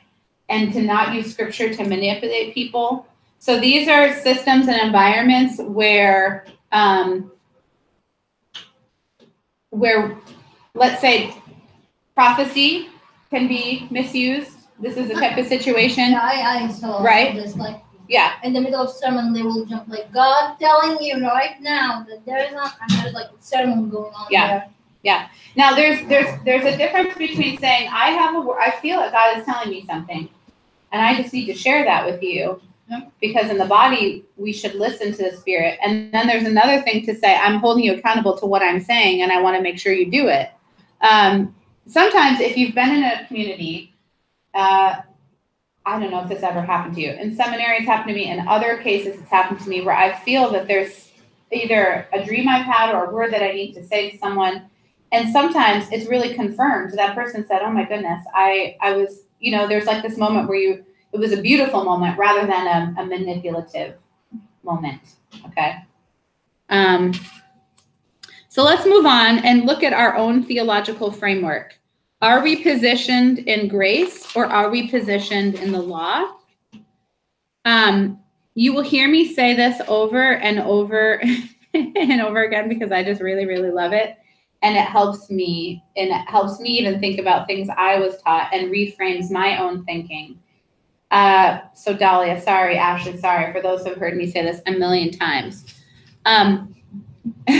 So I really love this description of being a Christian, which is becoming what we are, which sounds weird, but we're becoming what we are. We're first and foremost, we have to look at the identity piece. Who are we as God's children?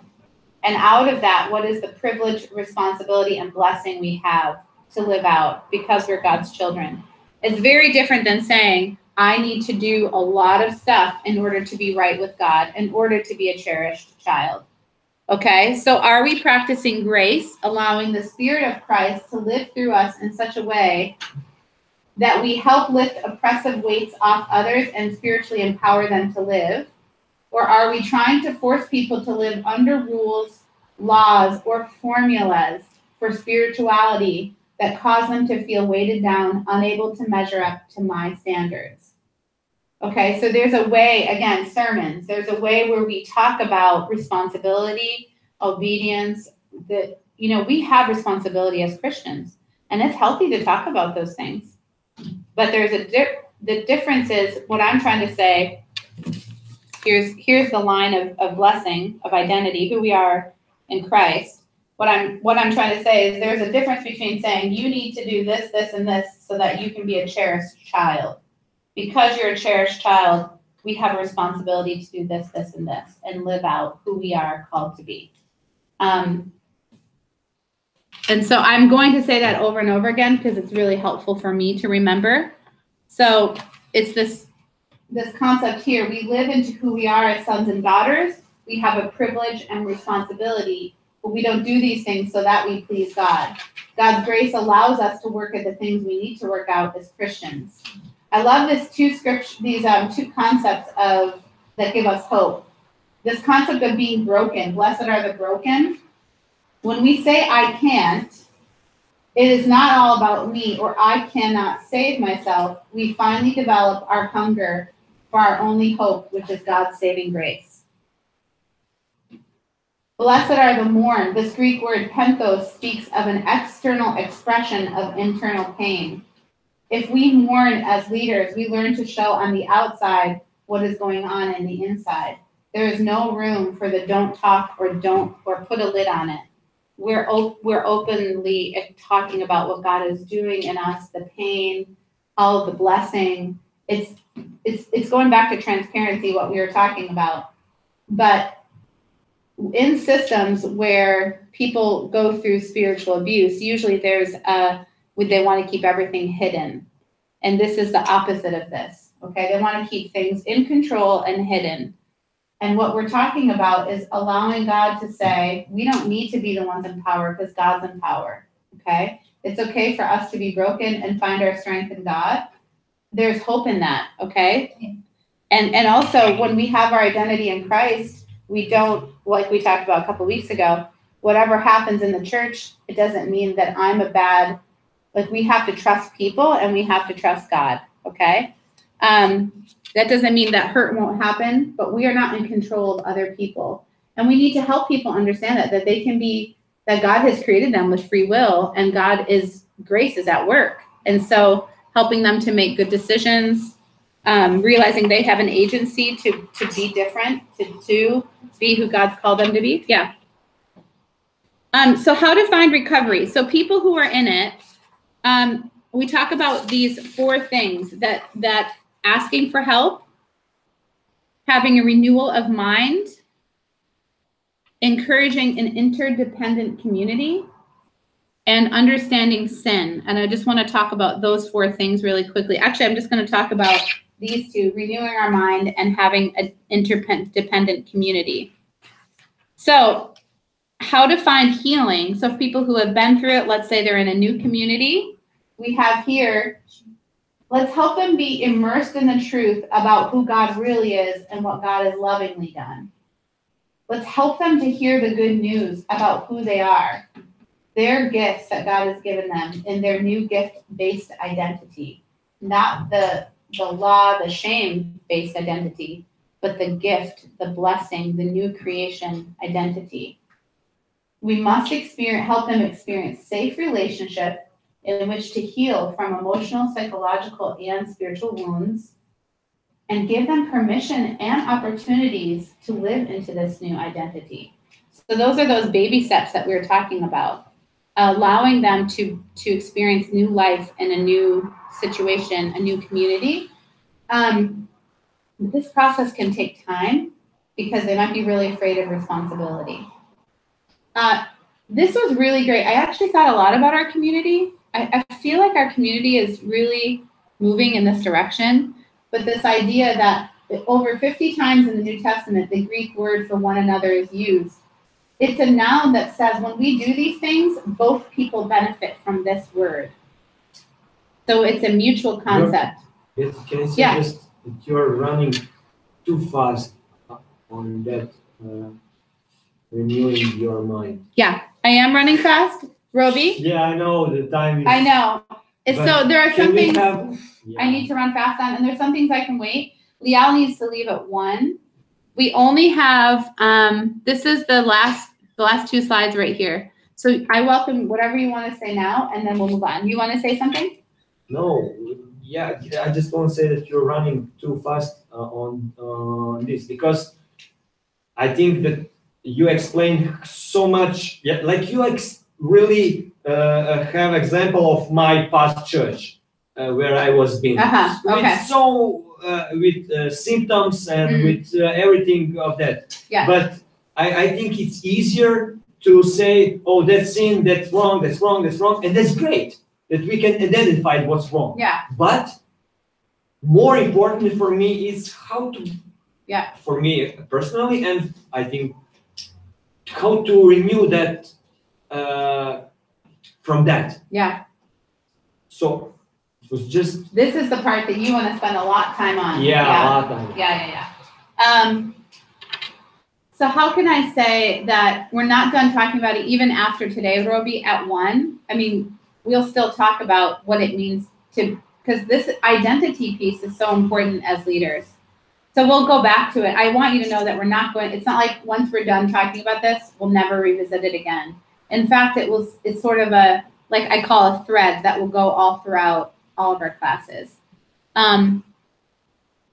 So I think, Roby, thank you for bringing up your experience, but I would love to hear more from you, even privately, we can talk about what are ways that's been helpful for you to go through having your mind renewed. And maybe you're not there yet, or maybe you are, the things that have helped, I would love to hear. Faridy's raising hand. Do you want to say something? Sorry, what's the difference between psychological, mental, and spiritual? Emotional? I'm seeing you 2 times. It was before mental and spiritual. So.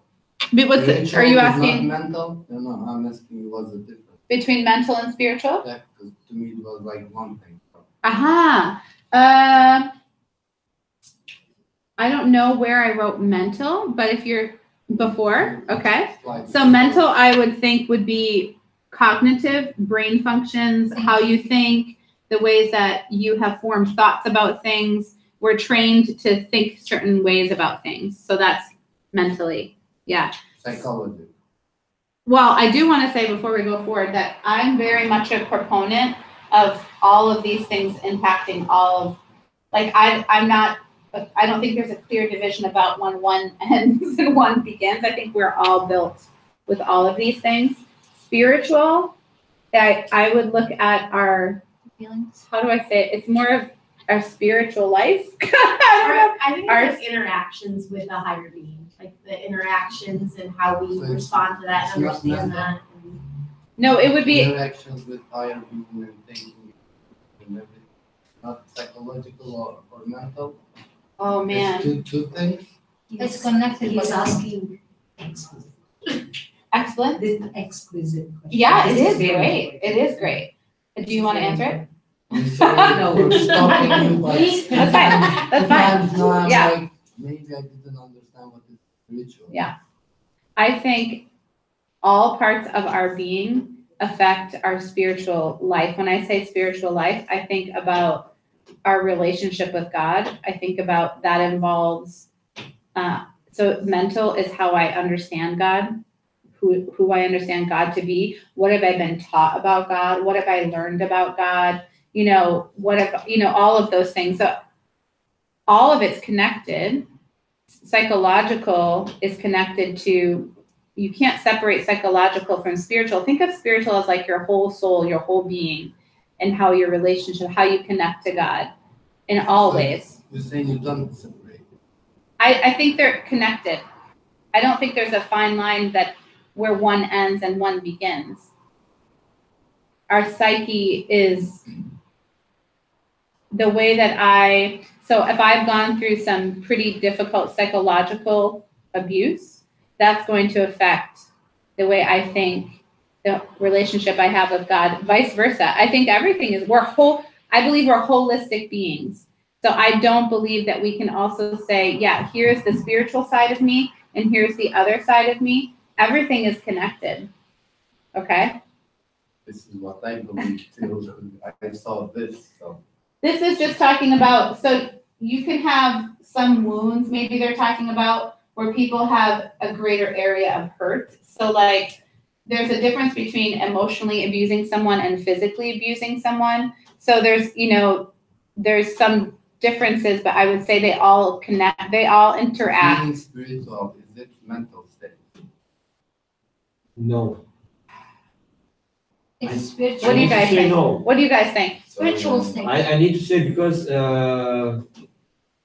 there was one gift in the Old Testament, it's gift of tongues, where you cannot, where you talking something and you don't know what are you talking. God gives you that gift, and that gift don't flow through your mind.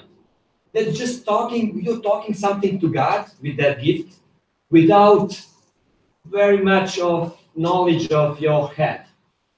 But something spiritual happens. I don't know what. To you, to maybe others, you pray something spiritual happens. I cannot explain what. But it's totally separate from, really much separate from the mind. You understand what I mean? My spiritual relationship's a lot with my mind though.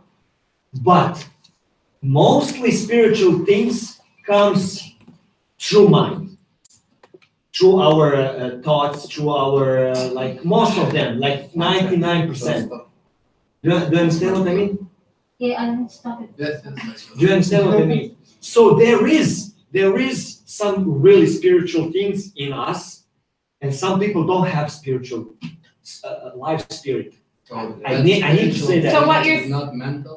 What you're saying is That spiritual thing is not mental. you can have a spiritual experience where you feel like you cannot rationally explain it with your mind. Is that what you're saying? Like you're separating out rational thought? Yeah, I understood your motoric system and thinking system. But Yeah. I think, Psychology and physiology, the tongue. Yeah. but God also uses guilt and he uses like your subconscious to like put a burden on your heart. Yeah. And that's not always, Yeah. So subconscious is not spiritual.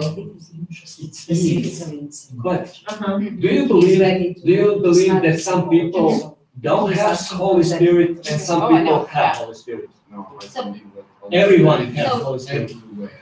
Okay. Roby, But yeah, also is the. other Okay, part, but that's really hard topic then. Okay. so I will tell Ferdy, like, sometimes I do something that I don't really like, in real life, I would think to do it. Mm-hmm. For example, like one time I was walking next to girls just sitting there and smoking. Mm. And I had like, I don't know what you call it, this nut that they fry on the You had a burden. chestnut. No, it's like chestnut. I had Yeah. warm chestnut and these two girls sitting there. So something inside me just like give me a feeling to go and give them some warm chestnut. And like I didn't think about like if it's me to doing it, I'll like never like I look at them like sitting there, like I would think like now. Maybe they're like say like go and like treat me not like bad, So like just have this feeling, it's like spiritual feeling. So I went there and just put some and they were like, why? And I said, I don't know also. So sometimes God deals So with subconscious. yes, and like it's exactly like falling in love. Like someone, like everyone telling you this is a bad person. Like, I love this person, and like your brain stop thinking and your spirit is working. So sometimes it happens, but they are connected in some point. Like when you go Yeah. back to your self-conscious, like, oh, maybe that's why this happened So because you're of saying this. they are separated, but they are connecting. at some Connected point. in some like bubbles, So but you like also connected saying in they are like Yeah. separated, like Yeah. you saying it's the same thing. I'm saying you can't separate them. You can't. You letting us to talk. Oh, come on, how can you cannot? Because I it's cannot see said, them as bubbles. Yeah, it's the- said in the Bible, it's said in the Bible that word of God. That's can my favorite separate quote of the soul day. from- Bubbles? Well, What? I can't see them as bubbles. yeah.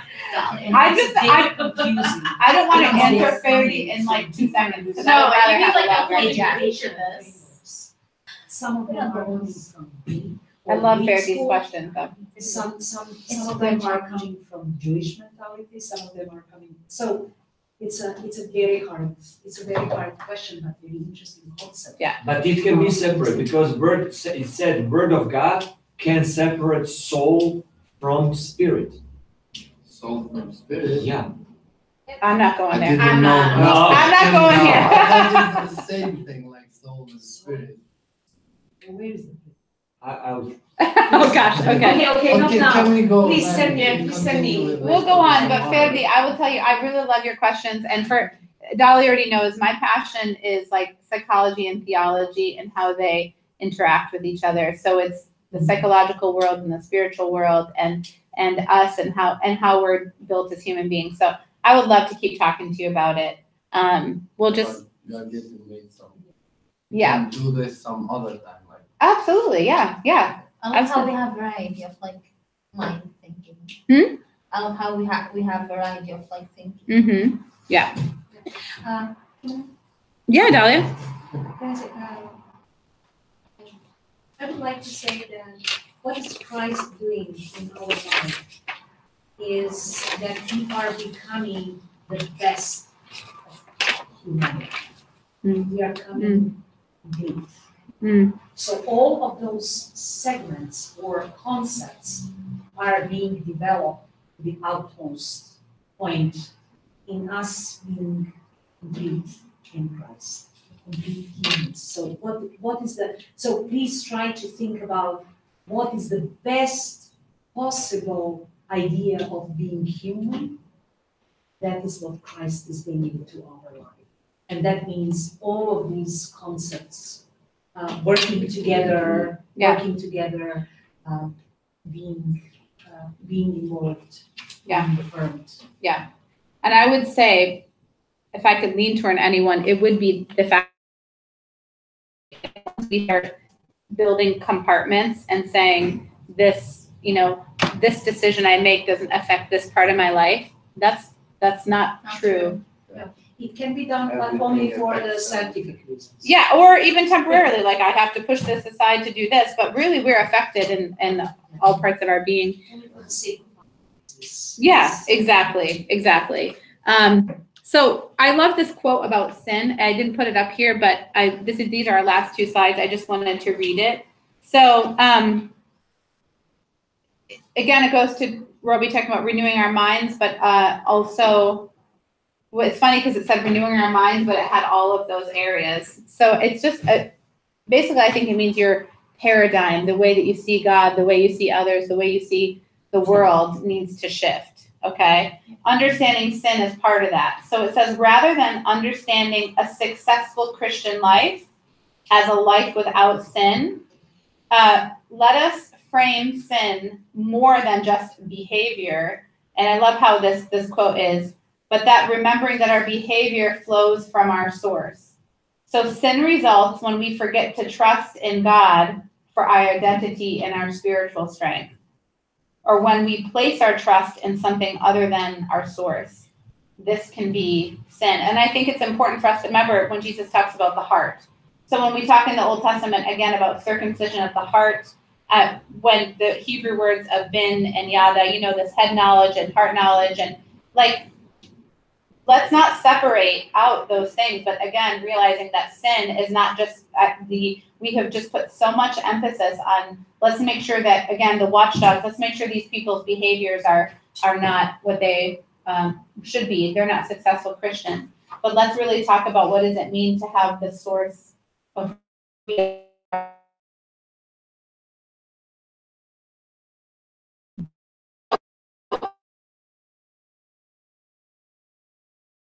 if you come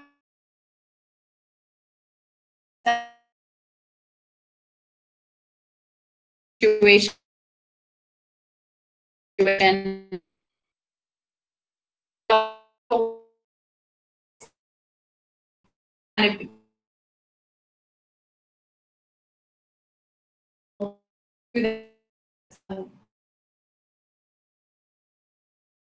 that they had. Make sure they understand in this situation, does grace really have a chance here? So they said, look at the leadership. Is it a graceful leadership? If so, then chances are that grace will be able to be felt throughout the whole system, even if you've had a bad experiences with one person. Are you supporting what you hate? Thinking through that by staying. Is it something that you can live with yourself, integrity? Do you need to be right? One of the examples he gave in this book was written by his own personal experience, and he was talking about how in this system that he was in, he needed to stay. He realized because he thought, oh, I have to make this right. I know what's right here. and what's happening here is not right. And so eventually he basically said, I don't need to be right. And his decision was to leave. Can you stay and stay healthy at the same time? Can you decide your own limits and stick with them? Can you set boundaries? Is that something that you can do? Do you believe God cares more about the church than you do? That was the other thing, is that this person was saying, I realized that I was trying to be God in this situation, and that God, I removed myself from the situation, and I realized God wants to do a work in here. I don't have to do the work that God wants to do. Sometimes some systems need to die. Is it a situation where this system needs to die? Are you trying to help the system even though you're exhausted? Are you able to listen to the voice of sanity? If you came today for the first time, knowing what you now know about the system, would you stay? And what he says in the book is, if you say no, then you should not stay, basically. But he says a lot of people decide to stay. And he said, if you decide to stay, I mean, these are like situations where you know are really unhealthy. There are already many signs. They've already experienced lots of bad things. He says, decide whom you serve. Make sure that you are serving. I love this quote. It's really interesting. It also talked about what we talked about last week. He says, serving Christ and only Christ means you will serve people, but that doesn't mean you will please them. Whereas the opposite, he was saying, when you take your focus off Christ and you're serve people because you want to serve people, you'll become a slave to pleasing them. So that was just interesting play on words there. Be ready for resistance. So in order for change to come within any unhealthy system, there needs to be tension. There will be tension. So he encourages them, keep telling the truth. There is strength in the truth and knowing whom he served. He said, if you're with someone and you're encouraging them to keep in the system and tell the truth, he would encourage them to have a strong support system. Know who your true enemy is. We read in the Bible, it says the flesh is not the issue. The devil. It's the spiritual. Yes. And hang on to your shepherd. So if someone is staying in this system, make sure that you remind them to hang on to their shepherd. Roby, I appreciated you bringing up, like, wow, you talked a lot about all the bad parts of the system and how to identify it. I would say let us really remember as spiritual leaders how we can always be proactive in bringing healing and making sure that we're also not part of these unhealthy situations and systems. And sometimes, guys, that's going to have to do the hard work. But I appreciate all of your comments and questions. And let's honor that Lial and Emil need to leave in 4 minutes. And I need to ask you, can you please do a copy of the syllabus of this? Because I lost my syllabus, I don't know where. I found